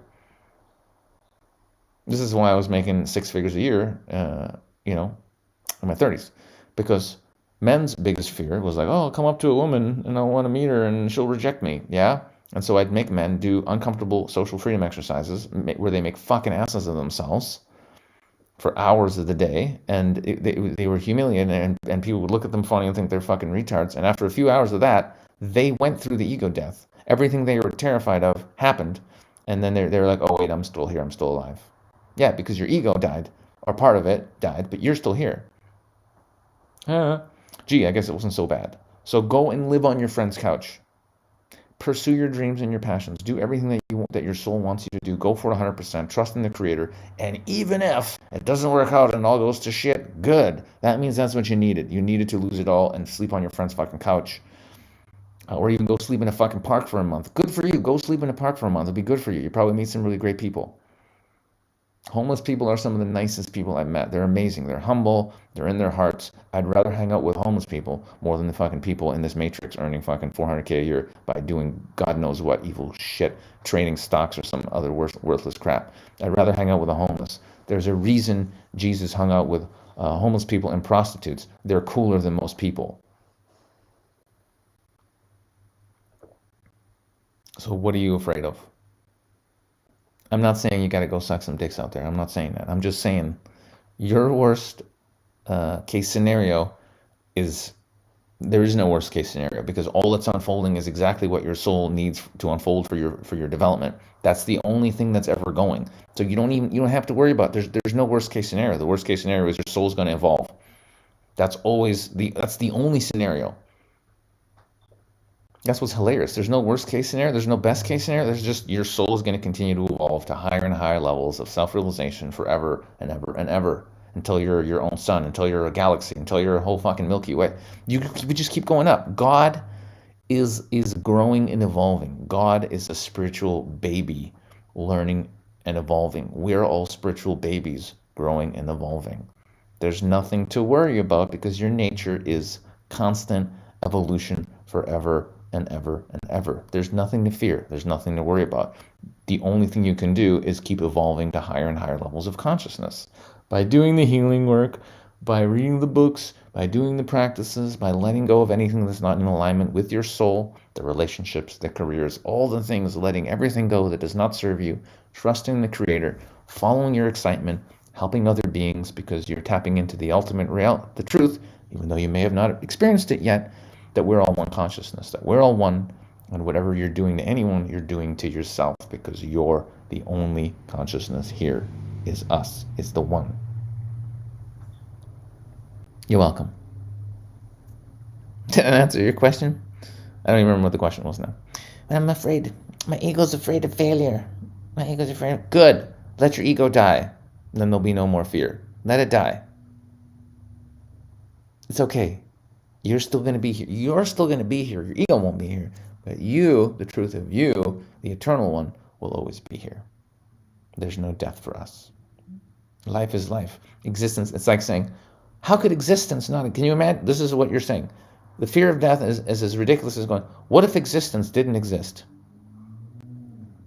What if all of reality just stopped?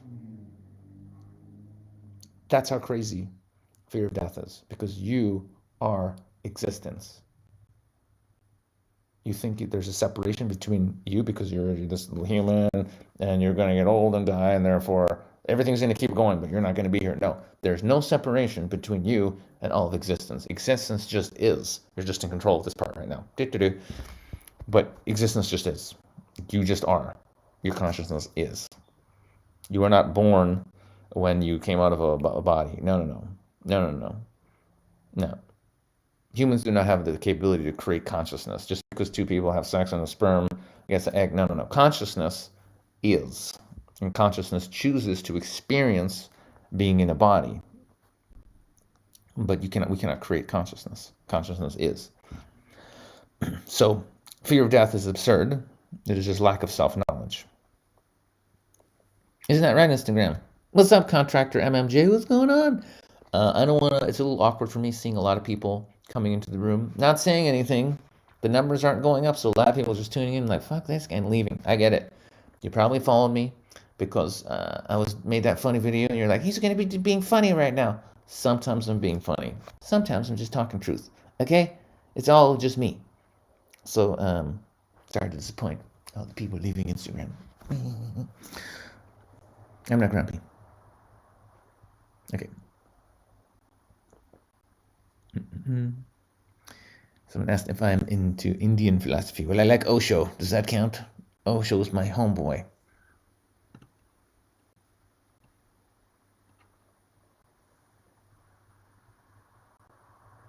The fuck? Did someone just send me a donation? What? Bro, did you just send me a donation? I don't even think that was on. I don't ask for donations, but it says someone sent me $100. Well, thanks, bro. I don't even know if I'll get that. YouTube just might steal that shit, but not great. Now I have to go and make sure, because I'm a Jew. If you just sent me $100, now I have to make sure that my account is actually linked up to YouTube so I get that money. Thanks, bro. That's just an extra task for me.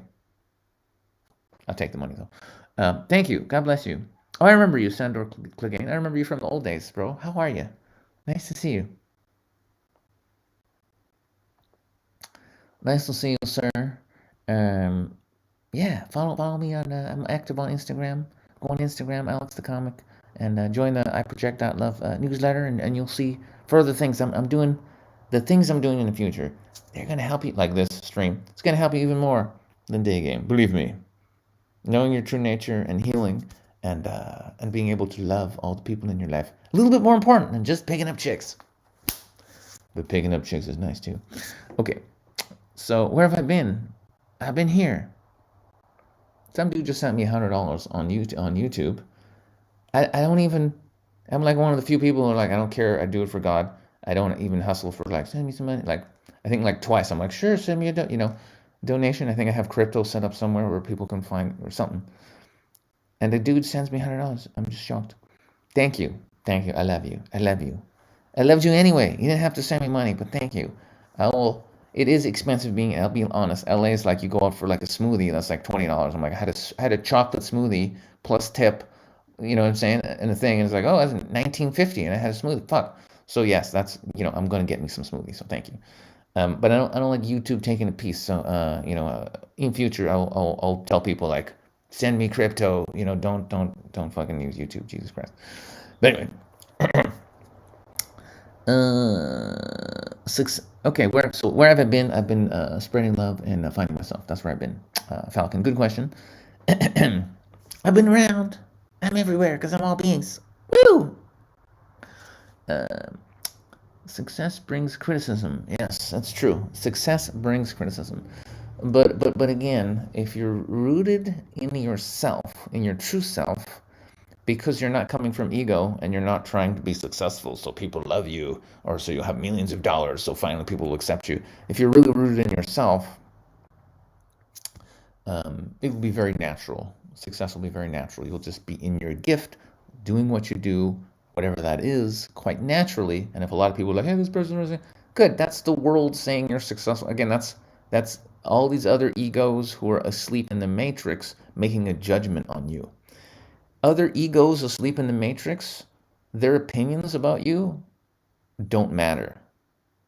They don't matter if they're negative and they're attacking you, and they don't matter if they're being positive. Oh, this person's so great, they're amazing. It doesn't fucking matter what anybody thinks. What matters is your vibration, your level of peace and joy and presence and happiness in this now moment. That's the only thing that matters. So who cares about criticism and who cares about success? Are you happy? That's the real success. Because success has this connotation of like other people think you're successful. Fuck other people. Are you happy now? Can you love in this moment?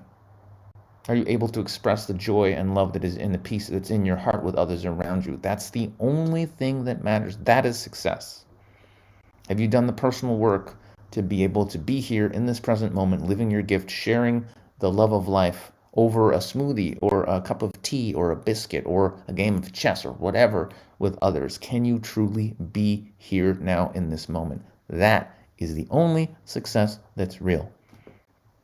The discovery of more and more of your true nature as eternal love, as eternal presence. That is success. There's no other success.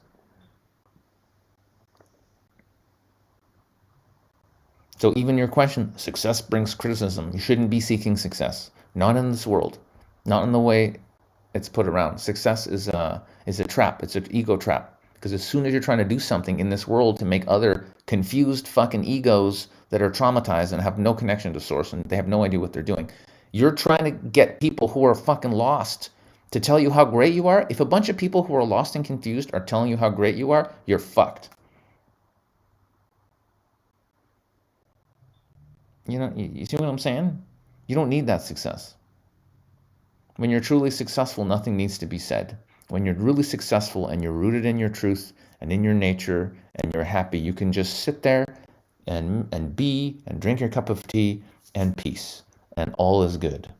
And there's nothing to do and there's nothing to prove to anyone. That is success.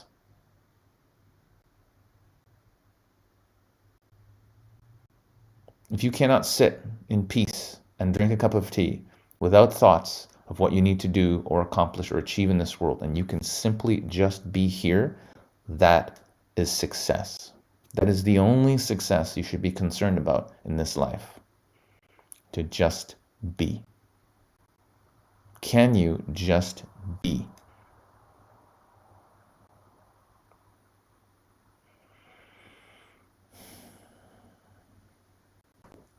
Too many truth bombs for your Instagram, huh? Ah, he's not being funny. I thought he was a comedian. I thought he was a comedian. This guy fucking sucks. I don't even know I follow this guy. This sucks. This guy's stupid. This guy's fucking stupid. So you're all getting a preview of comedy and consciousness. It's comedy sometimes, but a lot of consciousness. Now imagine now that we were doing games together, where we were actually partnering up and doing games that get us present and opening up our hearts and laughing together and shit. That's comedy and consciousness to it. That's what I'm going to be doing in San Diego, LA, Sedona, Colorado, and maybe even New York. Maybe I'll even pop out to New York. I got some fans in New York. There's a couple people in New York who are like, hey, bro, you going to come to New York? There's a couple fans. I'm just saying. So we'll see what happens. Okay. Good.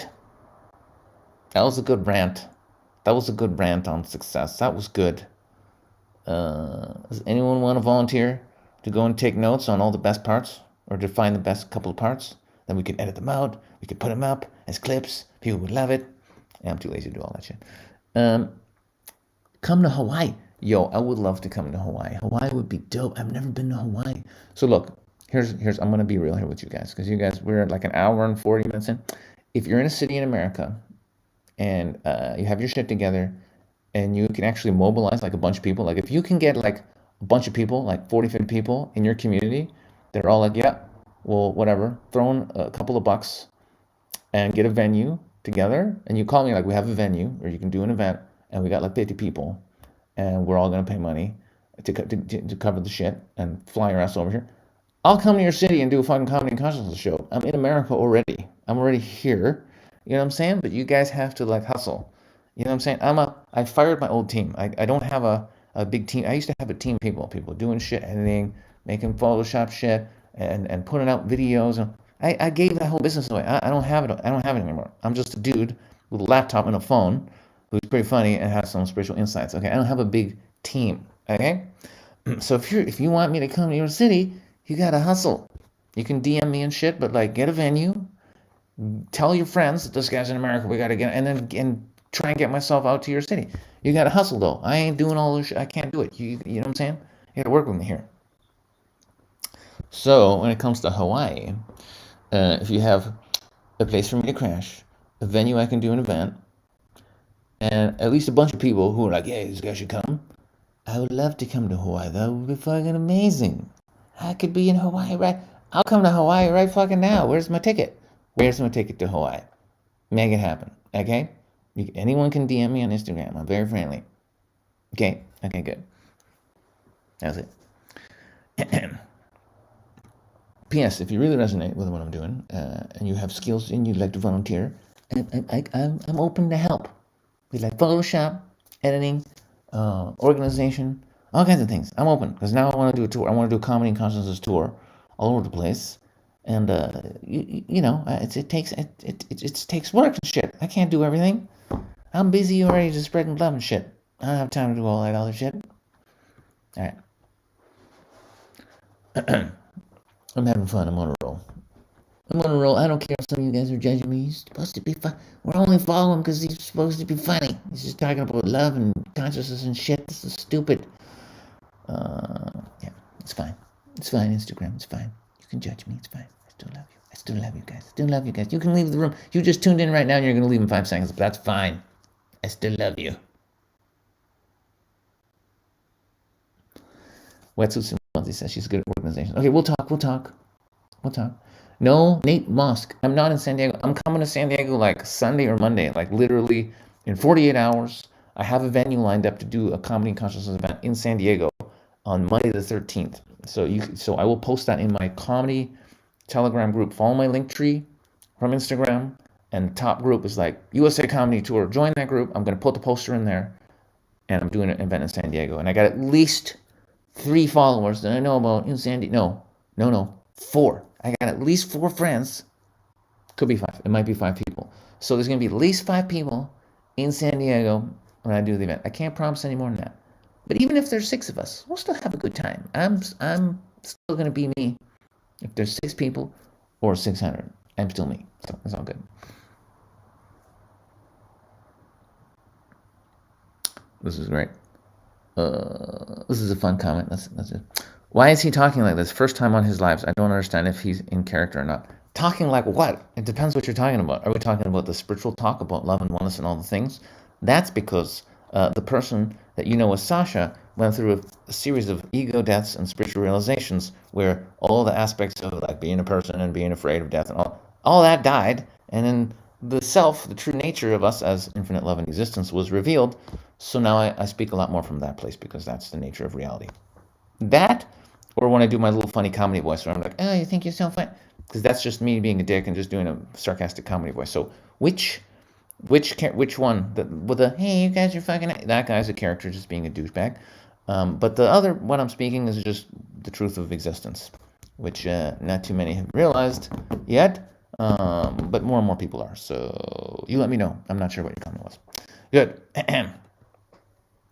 Let's see. Go on fruits. If you're not drinking your own piss, you should probably start. Just going to throw it in there for all the people who are like, Hey, how come he hasn't talked about drinking his own piss? Because I don't want to go down the rabbit hole. Because I've said it all before. But if you're not drinking your own piss in the morning, you're probably missing out because it cleans you out and heals your whole body. Okay, good.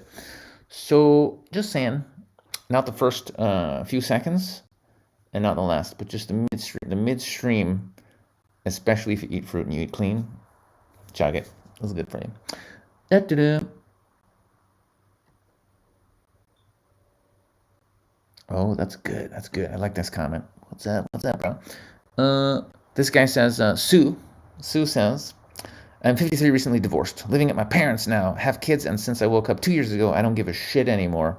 I also don't fear death anymore either. I feel at peace now. Boom! Best comment of the fucking sermon.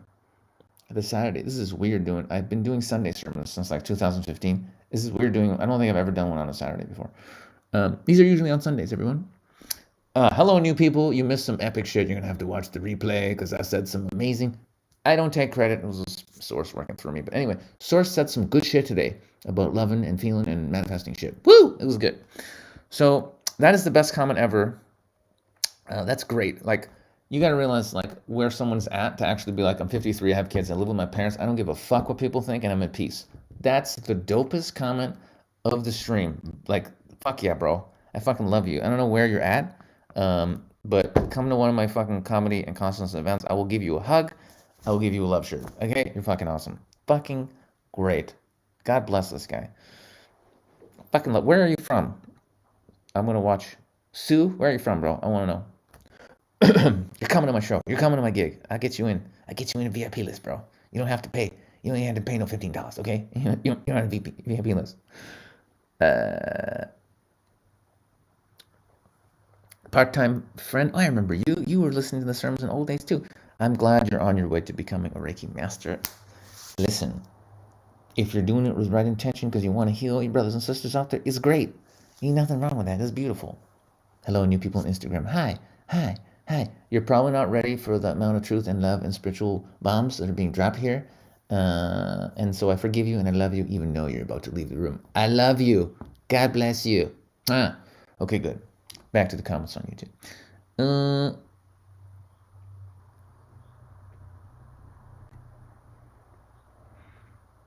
How to do social freedom in a small island? In your conversations, you don't really need to do it. If you really need to do it, in your conversations, be awkward and uncomfortable and weird in your conversations in normal everyday life, and push the comfort zones. And you don't have to necessarily go out there and interact with like hundreds of new people. Do it. You only need like 3 or 4 people a day where you can be a little bit weird and be judged and crush your ego. It's good. It's good. Charles Wood says, this isn't fun, Tom. He says, I'm having a mini trip on what I realized from what you said. Good, Charles Wood. Then there's a point to me fucking coming on here once a week on Sundays at 10, 11 a.m. and ranting like a fucking lunatic that somebody might actually benefit from it. Because I ain't getting paid, except for that one guy who sent me $100. Thank. Other than him, I'm not getting paid for this shit. Okay. Still can't believe that happened.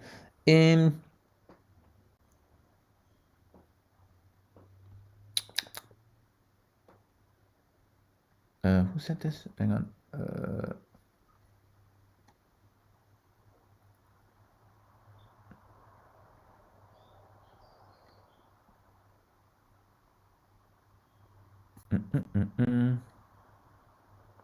Oh, okay. Sue is a lady from England. Okay. Well, anyway, good for you, Sue. One day I'll be in the UK and you can come to my show there for sure. For sure. At some point. How much dope did you smoke today? Who? Me? I don't smoke dope. I don't smoke dope. I don't know who you're asking. Doo-doo-doo.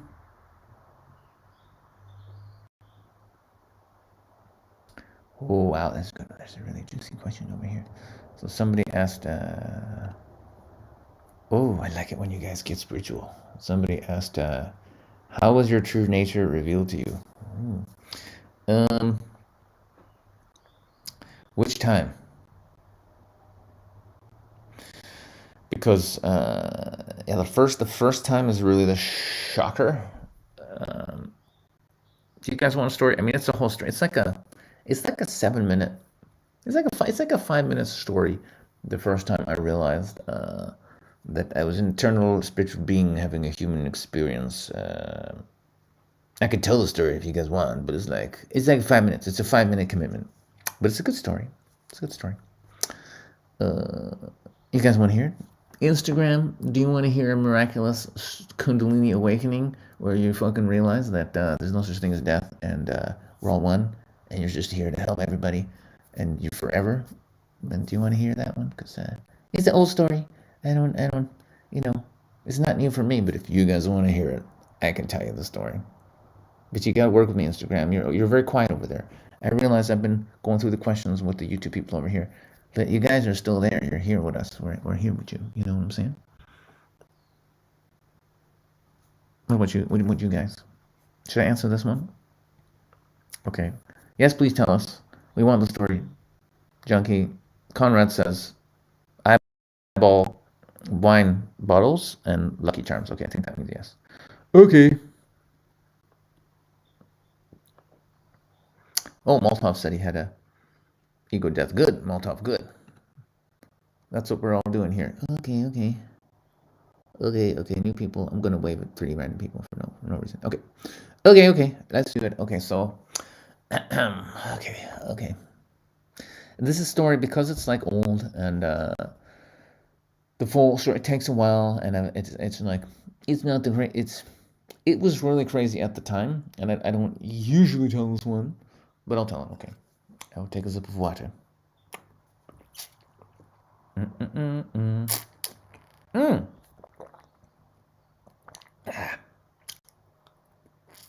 I like how my old followers, they're not surprised, like on my old YouTube channel, they're not surprised by any shit I say. I'm like, yeah, drink your urine. They're like, yeah, what? Like nobody even commented because they know me. I've said all. They're just like, he's crazy. Don't worry about anything he says. It's great. Mm.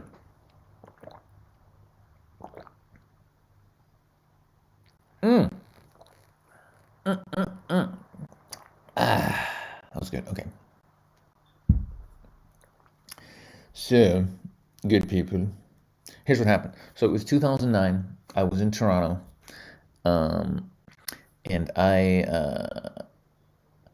was healing. I was doing comedy. I was picking up. I was in my phase where I was just running around flirting with ladies. So the old school fans, they know what I was up to on that day. I was in Eaton Center in Toronto, 2009, picking up chicks. That's what I was all about. I was up picking up ladies. I was wanting to meet some sexy little ladies all over the place, looking for my type, funny, spiritual ladies with a sense of humor. Actually, back then, spiritual wasn't as high as a priority because I hadn't really woken up yet. But anyway, tiny, cute girls who like my jokes. That was my type. Let's be honest.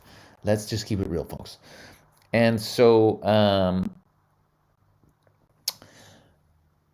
was just exiting the Eaton Center Mall, and there's this tiny Japanese woman who was my type. She was tiny and Asian. I had an Asian thing at the time too, and she was just there, and she's like, "Hey, do you want a flyer?" And I'm like, "What's this?" And she's like, "There's this spiritual enlightened master called Ryohu Ohara. I think that's his name, and he's the creator of this spiritual group called Happy Science, which is fucking creepy if you think about happy science. You know what I mean? Like a little bit creepy, but I know what they mean. The science of being happy. Maybe in Japanese it makes more sense, but in English it's slightly creepy. Let's be honest. Anyway. So we start talking basically, and this guy was coming like to town like the next week, and I wasn't going to be in Toronto because I was living in the UK at that time, so I was just visiting. Anyway, so I'm like, yeah, I'm not gonna make it. But we talked for like 40 minutes, like 30, 40 minutes ish. We had a deep talk about God, about spirituality, about all these topics, which I was interested in, but I hadn't had like any type of real like major awakening. But it was, we had an interesting conversation. Okay. And at the end of the conversation, she says, yeah, there's actually, there's a talk happening tomorrow by some other guy if you want to come. I don't know if you can make it, but she says, but there's this book. I only have one left. And I only give books to like special people because we only have so many books. But if you're going to read it, if you promise me to read it, I will give you one of Master O'Hara's books. And I said, yes, yes, I'll read the book. So I read the book. I started reading the book, and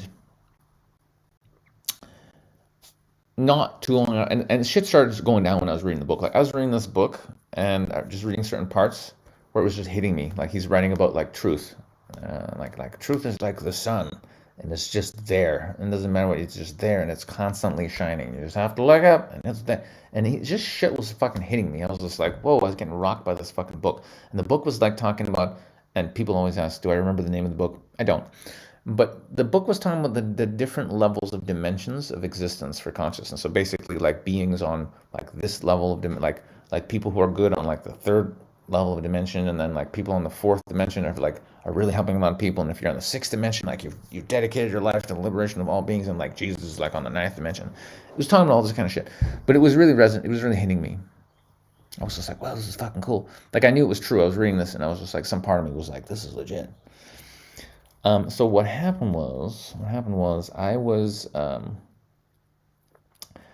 at King Street Station, Yonge and King, and I was just walking, and I was walking towards the subway, and I was about to go down into the subway, and there was this crazy woman on the street, like she was on a street corner, and she was yelling at the top of her lungs, like like just like fucking like just completely fucking batshit crazy, like loud too, like loud, like people were crossing to the other side of the street not to be in the presence of this crazy ass fucking lady, right? People just want to get away from her. um and for me particularly it was traumatic because like my mom, she reminded me of my mother. Like my mother turned beet red all the time and yelled at me, threw fucking Russian boots at my head, and told me I was a piece of shit. um for from age 5 to like 15. Like this is why I do stand-up comedy, this is why I teach comedy therapy. It's helping people like laugh at their trauma and process and be able to connect with love. It's because of my childhood trauma, right? That's my contract. So this woman is like my mom on the street corner fucking yelling. So I was just like, I'm getting away the fuck away from this bitch, and I'm just like trying to get away from this woman. And I'm like trying to run away, and I go into this subway uh, station, and as I go into the underground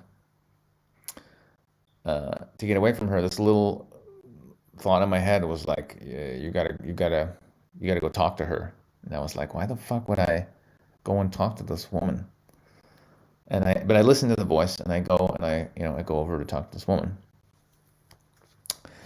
and I just had a really human, one-on-one, authentic conversation with her. I remember like when I tapped her shoulder, her consciousness like literally like went from like she wasn't really there, like she was just, the demons like were like literally she was in some other reality where she was tapping into anger, trauma, whatever.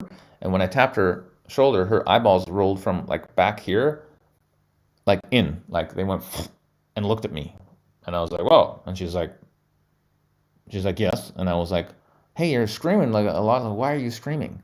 And the woman was like, well, I scream because my husband left me and he took the kids. And I'm like, okay, I hear that. That sucks. And I'm like, are your kids safe? She's like, yeah, they're living with him over there. I'm like, oh, okay, good. So they're not, this is like, there was like some war, I think Iraqi war was kind of still going on or whatever, or some shit. And I just said, oh, well, at least he's not like in a war. Like their kids are safe. She's like, yeah. I'm like, are you homeless? Are you okay? She's like, no, I have an apartment over there. I'm like, okay, good, good. So everything's okay. And I was like, so I said, do you believe in God? And she's like, yeah. I'm like, you believe that, like, God loves you and is looking after you, and that, even though you're going through a tough time, like, ultimately, you're going to be okay, right? Because God's looking after you. And she's like, yeah, I know that's true. And I'm like, good. And I said, you don't really want to end up being like one of these crazy people that's on the street yelling all the time, do you? And she's like, no, I don't really want to be that. I'm like, good. So, we just had this normal human connection. And at one point she was like, thank you. This is my bus. I got LRT thing. She's like, I gotta get on it. So I gave her a hug, and she gets something and she leaves. So at this point, I was like, okay, so she leaves, and I go back on the subway. But as I was walking down the subway, I just started feeling funny. Like it's hard to explain. I just started feeling this energy build up. Um, And I just started feeling this joy, and I was like, why am I feeling so happy? Like, what's going on here? And I was just like, well, maybe it's just because I helped another person, you know. And then this thought came that was just like, well, maybe like that's the point of all of this. And then suddenly it just fucking hit me like a bolt of lightning. It was like, it was the realization hit me with the physical fire uh, going down my whole body. So basically the realization was, holy shit, that's the point of this, is that it's that I helped another soul on their journey. And then it hit me like, oh fuck. I just, in a moment of pure knowledge, I was like, there's no such thing as death. We're all just here to help each other on our soul's journey. We all reincarnate. There's no such thing as death. And I'm here to actually remind all beings of this truth. And the realization came as a fire. It's weird, like it's like a fire lightning bolt. Maybe you could describe it. It hit my forehead, and it went all the way down my back, down my spine, down my whole body. Yeah, it was fucking really intense with the knowledge that there's no death. We're all here to help each other. We're all souls on our journey, and I gotta tell everybody. And I go on the subway, and as I was in this experience, there was there was so much light in front of people's eyes. It was like two lines of light, like this, and so it was blinding. So I actually couldn't look at people in the face because I was blinded by this light. And so that went on for a little bit, maybe no more than a minute. And then after the light thing faded, then I was really empathic, so I could actually feel I could feel what everybody was feeling, and every single person just felt lost. Like everybody on the subway was absolutely lost. They had no idea who they were, what they were doing on the planet. They were completely lost. And again, I knew on a very deep level, I'm here to remind all these beings that there's no death. We're all one. We're just here to help each other and grow on our soul's journey. And there's nothing to worry about because we're eternal. And I knew that in that moment. And yeah, and that's where that was 2009 where I actually got my download of like, this is who you are. This is what you're here to do. And bam. So that was the beginning of my spiritual awakening. So yeah, and so that was the first one, and then of course there's been dozens and dozens of other experiences, but that was like the beginning of the beginning, I would say. So there you go. That was the start, and it just happened from just reading this one spiritual book by this guy, because and I understand it doesn't matter who the guy was or the book. The fact that it was spiritual truth, and I was pursuing it, and I was reading it, and I was interested in it, and I was connecting with these higher level truths because I started tapping in, right? I started tapping into source, to spirit, to that aspect of myself, and I was able to listen when I passed this fucking crazy ass lady. That was an opportunity for an awakening. So that little voice in my head that was like, go and talk to this lady. You know what I'm saying? It was an opportunity for me to go and help another soul on their journey. And I listened. I was like, okay, that's a weird thing to do, but I'm going to go talk to her. And I did, and it led to that awakening. Now, of course, obviously I was ripe for that experience. So even if I didn't listen to that voice, Spirit would have given me another opportunity. It would have been something else, an opportunity to help some other guy in some other situation. How high was I? I was stone cold sober. The vast majority of my major awakenings are just by grace. That one certainly was grace all the way. So yeah, so just keep that in mind. It's like we're ready. We sow the ground for our spiritual awakening. You know, I hadn't done much in that. I was unconscious at that point in life, drinking alcohol, chasing women, fucking unconscious. But I had a deep spiritual chat with one woman for 40 minutes, and it was reading this one spiritual book. That's all I had done in terms of spiritual work. Like, that's it. I wasn't doing yoga. I wasn't doing shit. I was getting hammered and fucking chicks. That's what I was doing. But I read one spiritual book, and just reading this one spiritual book and really connecting with source and connecting with this energy, that was enough for Spirit to be like, go and talk to this fucking crazy lady. And I did it, and connecting with her and helping the soul in her journey, in her journey, was enough for me to have this massive Kundalini awakening experience down the spine, full remembering of who I am, my mission, all of it, because I put in a bit of that effort. So Spirit will always find a way. You know, Spirit will always find a way when you're really ready for it, and you put some work in. A Spirit's going to come and is going to rock your fucking pants. And that's it. It's, again, the universe is always conspiring for our awakening. So that was a beautiful place, I think, to end this. It's 12:21. That seems like a beautiful time. So I will say goodbye to all the beautiful souls on Instagram that made it through. My friend Graham just popped in. Graham, you came in right at the end, brother. But next Sunday, we'll do a sermon at the normal time, a little bit past 10 a.m., 10:11. Actually, if I'm using Restream, it's going to be 10:15. It doesn't let me do 10:11. Love all you guys over there on Instagrams for being here. Saying goodbye. Ending the stream before it boots me off because it's coming up to an hour. I love you all. And see you soon. If you're in America, see you soon. Maybe. Beep.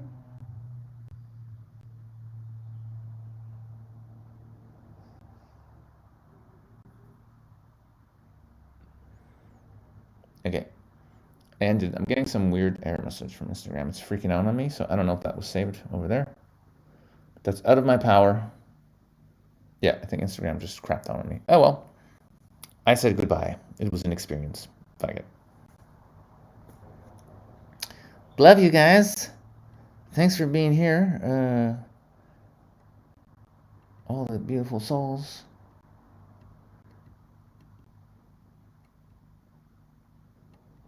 Great comment from Neo. Neo said, "We are all walking each other home." That is true. One guy's invited me to Israel. That's very kind of you. Probably the last country in the world I'd want to go to. Let's go to the country that loves the government the most and does whatever they say. I don't think so.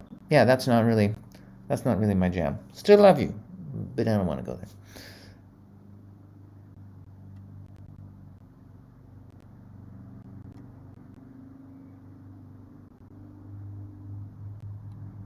Oh, yes, there was one other deep question. Would you answer?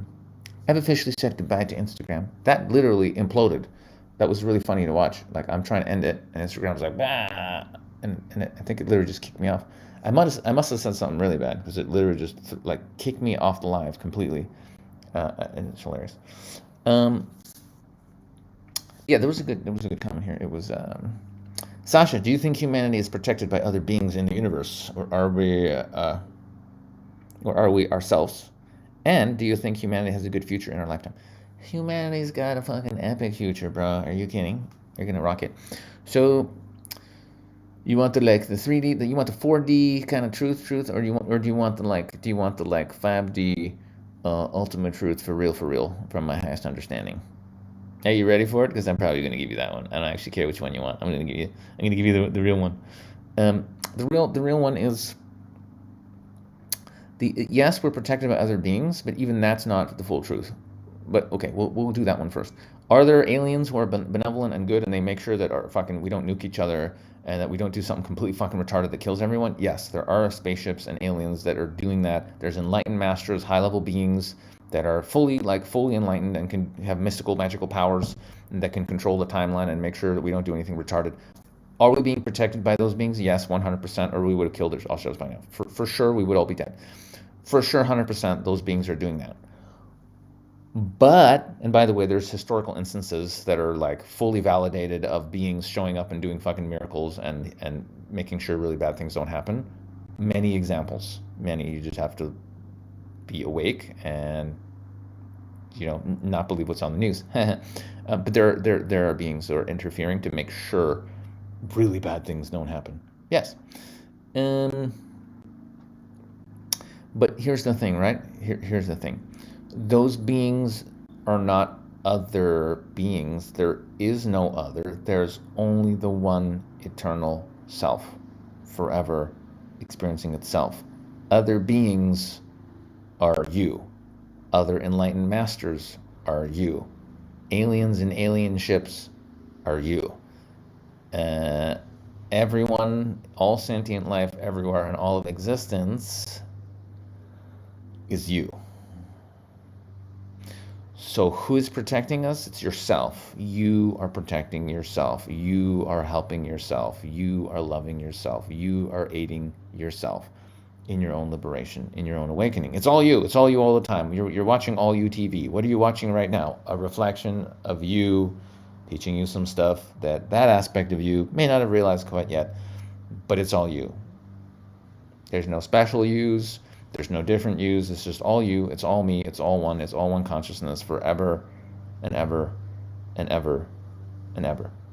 I won't even say it till the end of the time because there is no time and there's no end to life. Existence just is forever. There's no rush. I'm not in a rush to do anything ever, because I am forever and ever and ever. So, are we protected? Yes, we're protected. We're protected by me. I am protecting everyone and making sure everyone's fine. That's how I know everyone will be fine, because I'm the one making all the choices. My consciousness is running everything. And because I know my own nature as a human, I know my own nature as the eternal one self, and it is love. I know that love is running everything. Love is running everything. It's myself, it's my will. There's no separation between my will and the will of the Creator, because it's the same being. It's the same fucking will. Okay? So, do I think humanity has a good future? Of course, because love, the eternal one self, which is love, is running this show and is making sure everyone's getting the medicine that they need so they can heal and awaken and raise their consciousness so we can create heaven on earth. That was always the plan. We had to go really fucking dark there for a while, apparently, and right now we have to go extra dark because people are really, really asleep and they need to wake the fuck up. And the only way people can choose light and love and God is by seeing the very, very, very, very, very opposite of that shit. Okay? And so we were experiencing the very, very, very, very, very opposite of truth and love and oneness. Total separation, total hatred, death, destruction, sickness, disease, all the things. Because that's what's required in this moment for people to wake the fuck up. And everyone will. Even if some have to leave the body, they're going to wake up. They just wake up as they leave the body and move into the next incarnation, next level of existence of whatever is correct for them and their soul. Then that's what's going to happen. And those who want to stay here and be part of building a new world, they can be here. Whatever your soul desires is what you can do. That's all this is. It's an opportunity for your soul's growth. You don't have to be pulled into any other realities. You don't have to be pulled into any other agendas. No one is going to come after you and kill you and lock you up and enslave you. No, it's just all part of the awakening for people to find their sovereignty. It doesn't have to affect you if you understand certain spiritual principles. It just doesn't. You can have whatever reality you choose in this game that we're in. The easiest one is be at service, find your gift, build a new world. Build a new world. Shine your light. It's going to be fine. Mink. So I had to just answer that one. Probably not the answer you were expecting, but it is the truth. So, take it with a grain of salt. Okay. He's such a dick. The guy's such a dick sometimes. He's kind of funny, but he's just a spiritual dick sometimes. He always talks like he's right and thinks he knows what's going on. Fucking dick.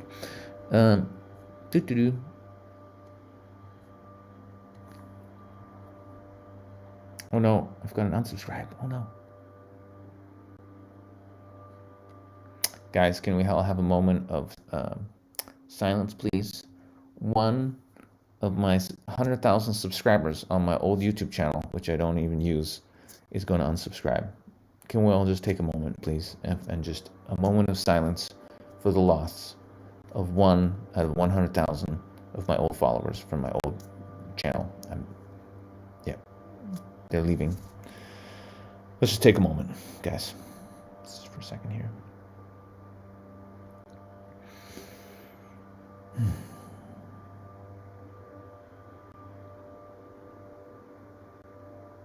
Even though I'm being funny, I don't know if you're still here, but the fact that you had to write ugh, unsubscribe, rather than just leaving, is actually a call for help from your soul, by the way. And you, on a conscious level, not being able to connect with what I'm saying is a reflection of your disconnection from the truth of reality, of the truth of your own nature. Your comment only says that you are not in the love vibration, you cannot connect with the love vibration, and that you're in pain. You're in pain in your separation. And rather than being reminded of your pain of separation, and rather than making the decision to heal and work on it and hang out with us and actually maybe ask a question that we as a group can help you in your own evolution, in your healing, you'd rather make a little comment, let us know that you're unhappy, and then leave. It's really a reflection of where you're at in your journey. So should you choose to take up our offer, you can be helped. You can feel love too. That's what we all want, to feel the love. Should we all send some love to this person?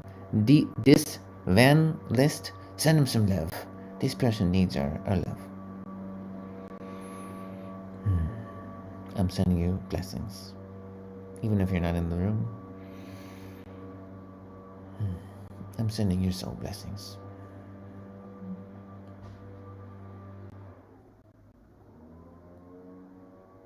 Yeah, so I just checked you, and you have multiple energetic attachments that are fucking with your field and turning you against yourself.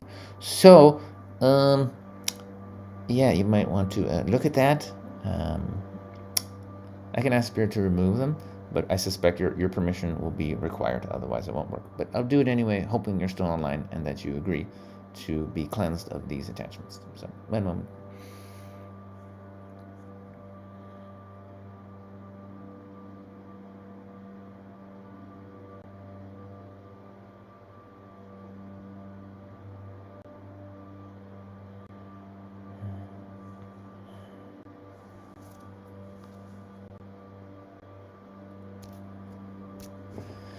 Okay, maybe it helped.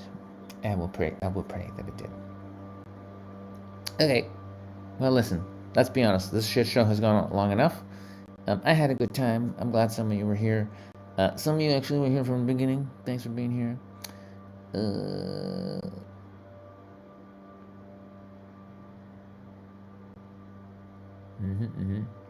So this is another interesting comment. You guys are just keep sucking me in with interesting comments. So Yehuda says, this is now keep in mind, this guy's a Jew, so you need to be very careful. They're very sneaky. The Jews are very sneaky, and they can twist and manipulate things. But we're gonna read his comment together. Here we go. It's funny because I'm a Jew. It's funny because I'm Jewish. I don't agree with you. You think you are eternal. You think you are eternal is preventing you of taking action because you always delay the things you should do because there's no pressure. No. In fact, kind of the opposite. I know my eternal nature, but that doesn't mean I don't appreciate this unique incarnation. You see, because I am all that is, because we're all eternal, it actually makes it very special that the eternal has chosen to manifest as a person in time and space for a certain experience. To me, that means the experience must be worthwhile. It must be important, because why would the all that is, eternal one, come and take a body? Why? I could just be fucking all it is and happy, and I've experienced the state of what all that is, being all that is without a body. It is beyond anything I could possibly describe. Fucking epic. I could be there forever. I am that forever. It's great. So why would I leave that to be in this limited experience and go through all the suffering and trauma and all the fucking bullshit I went through? Why? Because it's worth doing, because there's something here for us, because there's something to learn, because it's part of our soul's evolution. It's part of this all that is, growing and evolving into higher and higher levels of all that is. So it is very, very, very important that actually we do what we came here to do, that we live our gifts, that we explore whatever we came here to explore. Because we're eternal and we've chosen to have this experience is what makes this experience so important. If it wasn't important, we wouldn't be doing it. Does that make sense? Yahudi Soyanov, the Jew from Israel, does that make sense? But it adds an element of, even though I'm doing what I'm doing and I'm exploring, ultimately, as long as I'm truly exploring my excitement, the human, like, I need to meet certain goals or be successful, all that stuff you can leave aside, because I'm an eternal being and my exploration is forever, and I'm constantly exploring and evolving, and I'm not in a rush to make it or be successful or do any of those things. There's no rush for that. I'm just being. I am just being. But I do appreciate that I'm here for a reason, and I'm living that in every moment. Doing my best, anyway. We're all just doing our best. Does that help, Yehuda? Does that help? I hope it does.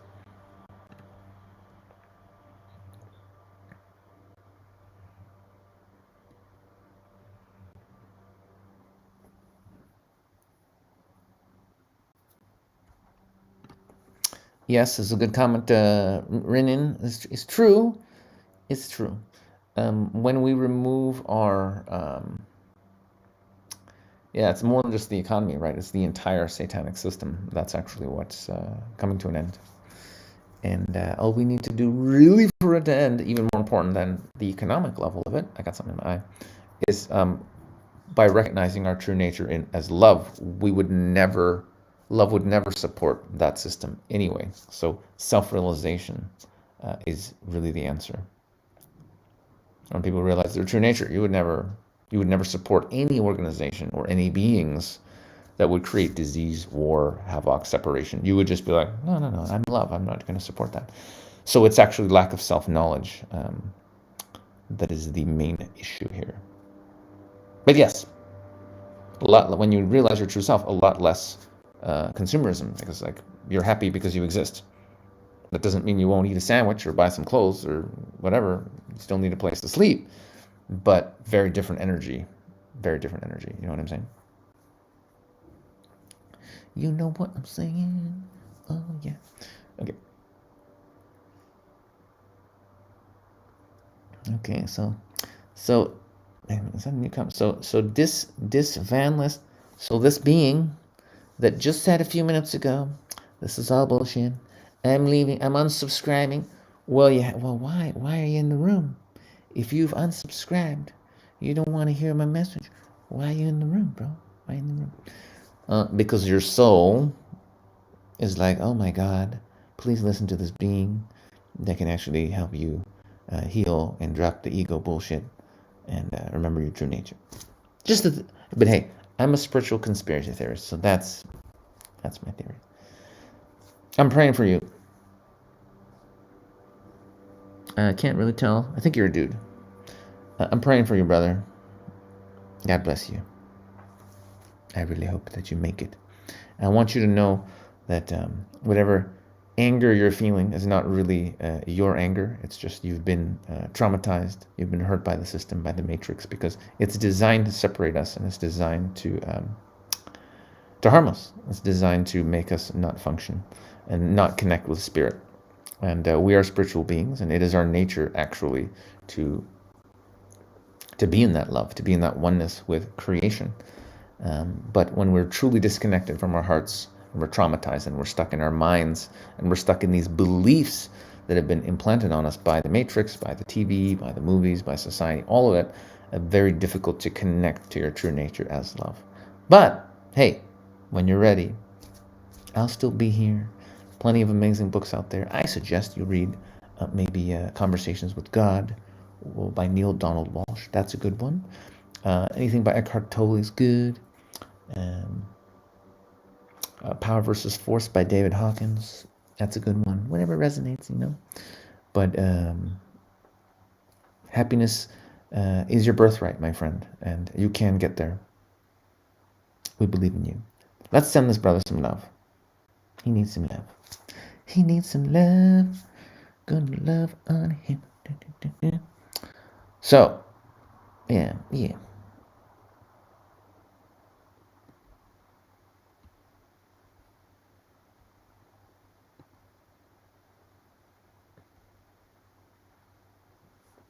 So now apparently we're all potheads. We're all potheads. This is, you know, can you see that programming? Oh, well, these people are saying some things that I don't understand. They must be on drugs. Very mature. Very mature. So just make a judgment. Let's break down the ego, shall we? So the ego is experiencing something that it is unable to connect with because the ego is separate from love. And so the ego needs to come up with a rationalization why it's actually not able to feel love and connection. And it needs to create an opponent. Some other people need to be wrong. This is happening on a global level, by the way. So let's come up with a label where we can justify how these people are wrong or different. I don't have to listen to them because the ego doesn't want to hear about anything that it doesn't agree with, right? You're an eternal being. That's fucking bullshit. These people must be labeled something. Well, are they racist? Are they racist? No, they're not racist. I don't see it. I know he's got long hair. He's probably smoking pot. They're all potheads. There we go. Now the ego can be happy and rest. I've come up with a label. a reason why I can not listen to these beings and make them different from me. Now I can thrive because now there's a separation. I'm not a pothead, but they're all a bunch of fucking potheads, so it doesn't matter what they think. I'm now better than these beings, creating more separation because they're potheads and I'm not. Perfect. Well, you've given us an excellent demonstration on the nastiness of the ego and how it works. So thank you for that. Any more judgments? Any more? It's just so obvious. It's almost kind of boring. You know what I'm saying? But it's okay. We can analyze. We can analyze and be. We can stay in love, even as beings who are deeply traumatized show up and resist brutally the love that we are. It's kind of funny though. It's kind of funny.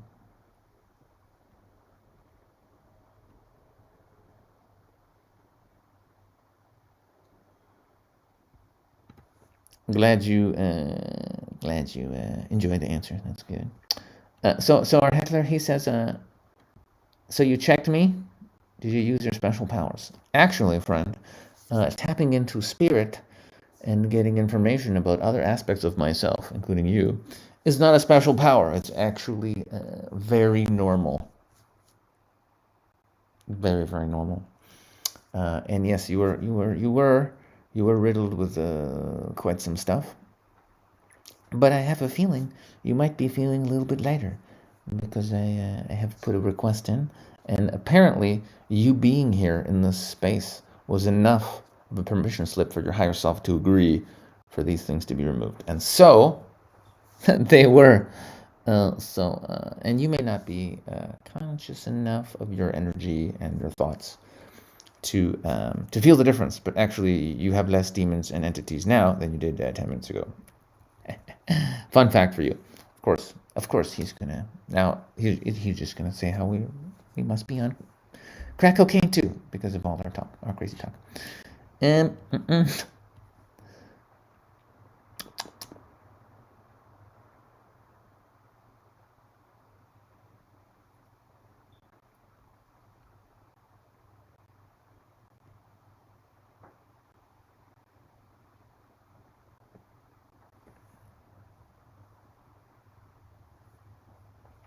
Charles Wood says, wait.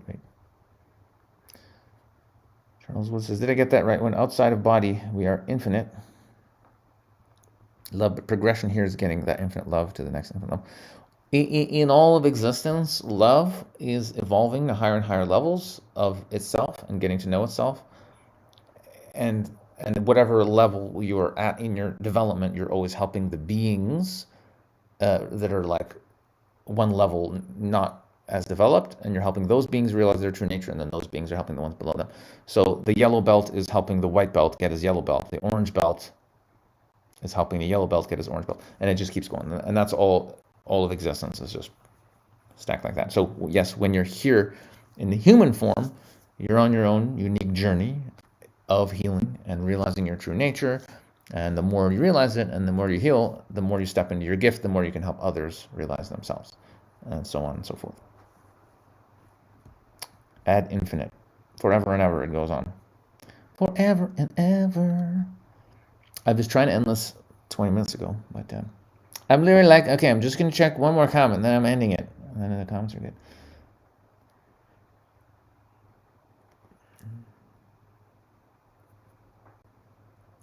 Yes. It's interesting, so isn't it? And I also just had the download like, okay, you're going to do your new project, spreading love and comedy and all the things. You got to go on your old channels, get them working. Get Restream working and fucking stream. Stream to those old channels. Let the people know. So here we are.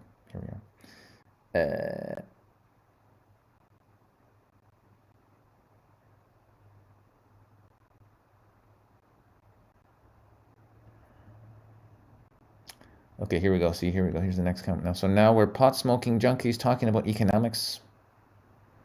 But clearly we can't know anything about economics because we're all on drugs. This is great. Dude, your ego is just really fucked. Man, it's a good one. They're all fucked. All ego consciousness is ultimately the same. Wants to be in separation, wants to attack others. It has to be right and everyone else is wrong. So it's a standard thing. And you can see it playing out in the media and everything that's happening. It's like, we're right, we have to get there, the bad guys, we're the good guys, we have to do it. Okay, great.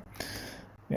It's interesting, though. You only really get people once in a while that are really in that showing up, but they're the people who need to be here, right? Everything's happening perfectly. Perfectly. Josh, I have some fans in San Francisco. I have a couple of people, but it's far. I'm too lazy to go up there right now. But at some point, maybe, but not right now.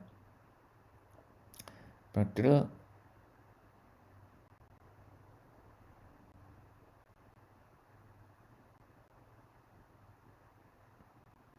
Bonjour, Ayob Sami. Bonjour. Yes, Roger. I have read this one. I read, I think, first 4 books on that Anastasia series. They're really good. I was really into it at the time, and then I was going to finish them. I hear they get better the later you go, but I never finished.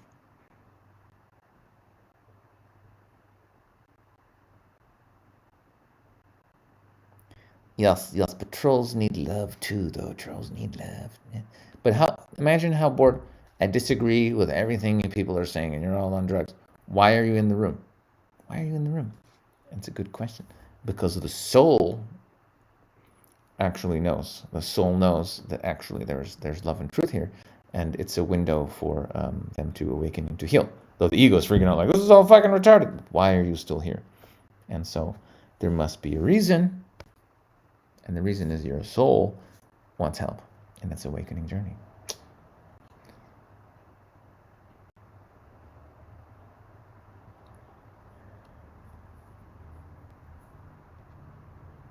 Yes, exactly. Very good, Fletcher. Fletcher, I missed you, Fletcher. It's good to have you back. It's good to have you, sir. I love you. Yes, very good. Fletcher said it correct. Everyone is where they need to be. That's it.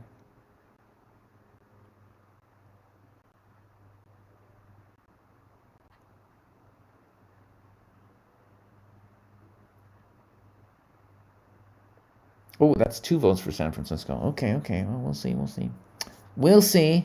So again, remember, if you're in San Francisco, message the other person that's in San Francisco. Talk to some people. Find someone who's got a big ass house with a basement in it. That's like, yeah, you can do a talk in our basement. You can come stay at our fucking house, and we're gonna let all our friends know that you're coming. And then if you have 50 people that want me to come, then sure, make it happen. Organize. Where's the start a Project Love, Love and Consciousness Tour, fucking Telegram group. Tell all your friends in San Francisco to join the group because you know you're going to manifest me coming to San Francisco, and then invite me to a group full of 50 people who are like, yeah, we really want you to come.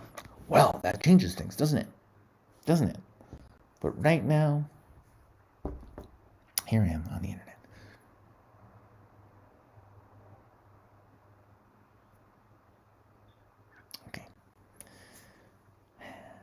Advice for day gamers. Heal yourself. Love yourself.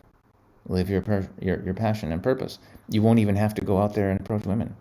You will just simply be the love in this world, and women will feel your vibration, and they will come to you, and you'll be like, hey, you're really cool. And they'll be like, hey, I really liked your energy. And you'll be like, yeah, tell me about you. And then bam, you won't have to go out and do day game. Okay.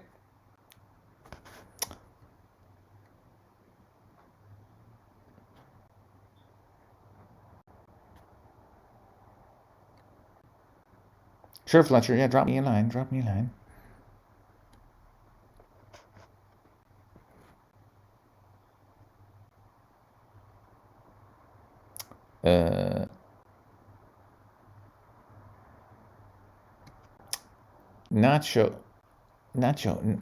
I remember Macho Taco. I remember you too from the streams. You were around before. What do I think about the Bible's teaching?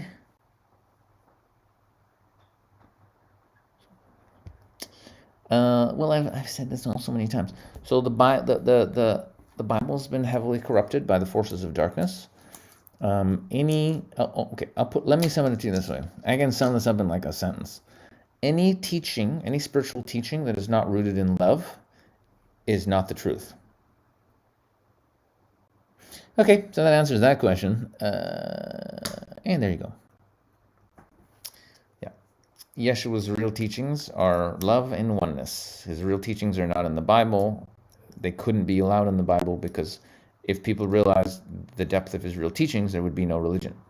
Everyone would just be in the love vibration, and we'd all know that we're all one, and there would be no need to pay money to people to tell you to be close to God. You realize you are the infinite one self creator, and so there would be no need for religion. So so that's it. That's it. They're going to keep selling you lies and bullshit and whatever. But as soon as you read something in any book that is not coming from absolute oneness and unconditional love, it's not the word of God. It's not the truth. Not the truth. Love is God. God is love. There's only God. There's only love. Anything that is not that is not the truth, which means it came from man. Man has an agenda. Man wants to manipulate. Man wants power and money and all the other things. And look at the people who are running the religions. Are these people who are really close to God and really spreading the love and truth and oneness? No. It's also obvious. It's also obvious. Everything is always the reverse. So people who will tell you they're coming from God, they're actually worshiping Satan. And a lot of what's in the Bible and other, I know certain versions are better, and there's grains of truth in it, and there are powerful parts. There are powerful parts, but a lot of it is satanic, and you're actually worshiping Satan. Ego consciousness, Satan. There's straight up evil in those books, and that's what makes it so sneaky. There's evil and there's good. And so if you're really good at discernment, you can tune into the parts that are actually coming from love, which are truth, and the parts that are coming from separation and fear and judgment and all those things, and go, this is bullshit. It's just, no. And so you can sort through it, but why bother when you can go straight to source? You can read the Gospel of Thomas, or you can go get the Mustard Seed, which is a book by Osho, where Osho, an enlightened master, breaks down the Gospel of Thomas, and it's like all the most profound teachings of all time that were really taught by Jesus. You can just go straight to source and read that and not have to sift through the Bible, which is full of bullshit. I don't know why people bother with the Bible, but just my opinion. What do I know?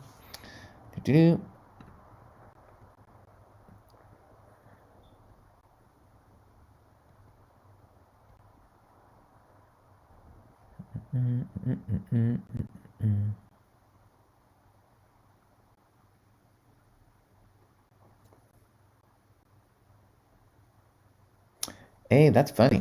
Remember that I didn't even realize that Neo shifts to 1. That's great, Fletcher. I literally didn't notice that. You just did it now, and I'm like, oh yeah, Neo is 1. Fuck. How did I not see that before? I feel stupid.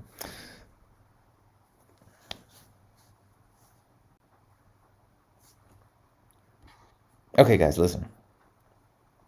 We're over the 2.5 hour mark. That was good. I haven't done a proper last crazy long one in a little while. That was good. So thanks for being here, you hardcores. Who was here from the beginning?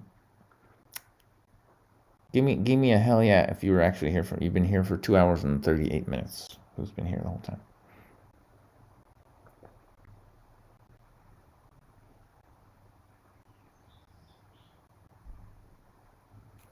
Yeah, Osho is alive. Well, Osho, the spirit of Osho is alive, right? Because there's no death, right? The energy of Osho is here. You can tune into it. You can bring him in to your consciousness. Alexander Helsagen.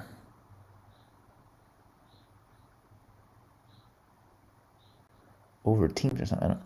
Alexander, you can always hit me up if you really feel the need. If spirit is like, I need to reach out, you can reach out. I'm on Instagram. It's not hidden, my Instagram. So you can hit me up. Okay? I can't believe the troll has got people talking about real estate. That's so fucking random. That's so random. Like, come in here, I hate you guys. This is all bullshit. You're all fucking potheads. Hey, has anyone got real estate advice for me? Like, it's so fucking random. So fucking random. I think he's just literally trolling. Anyway. Okay. So, I love you all. If you're in USA, I may see you. I'm going to San Diego. I might come back to LA, but I don't think so. I think San Diego. Sedona. Might pass through Phoenix. Is anyone in Vegas? I could swing by Vegas. It's possible. And then I'll be in the great state of Colorado. So that's where I'll be at. Follow my link tree on Instagram, and you can join my comedy a Telegram group, and I'll post all my flyers for my events there. And I love you all very much. Reach out if you need to reach out. You know where I'm at. Oh my God, yeah, you remember that Trump video? Fuck, I don't even know where that is. I have that on my computer somewhere. Maybe now that we're using Restream again, maybe I'll have some funny clips to play in the future because that shit was funny. That shit was funny. Y'all remember? So good. My two favorite videos. Okay, I'm out of here. You're all beautiful souls. Thanks for hanging out, and I'll be posting definitely on my Instagram, and definitely we'll be back here. I think next week there'll be a sermon. There's no need to not have one next week. So I think next week we'll be back on Sunday. Okay. Love you guys, and see you later. I'm out.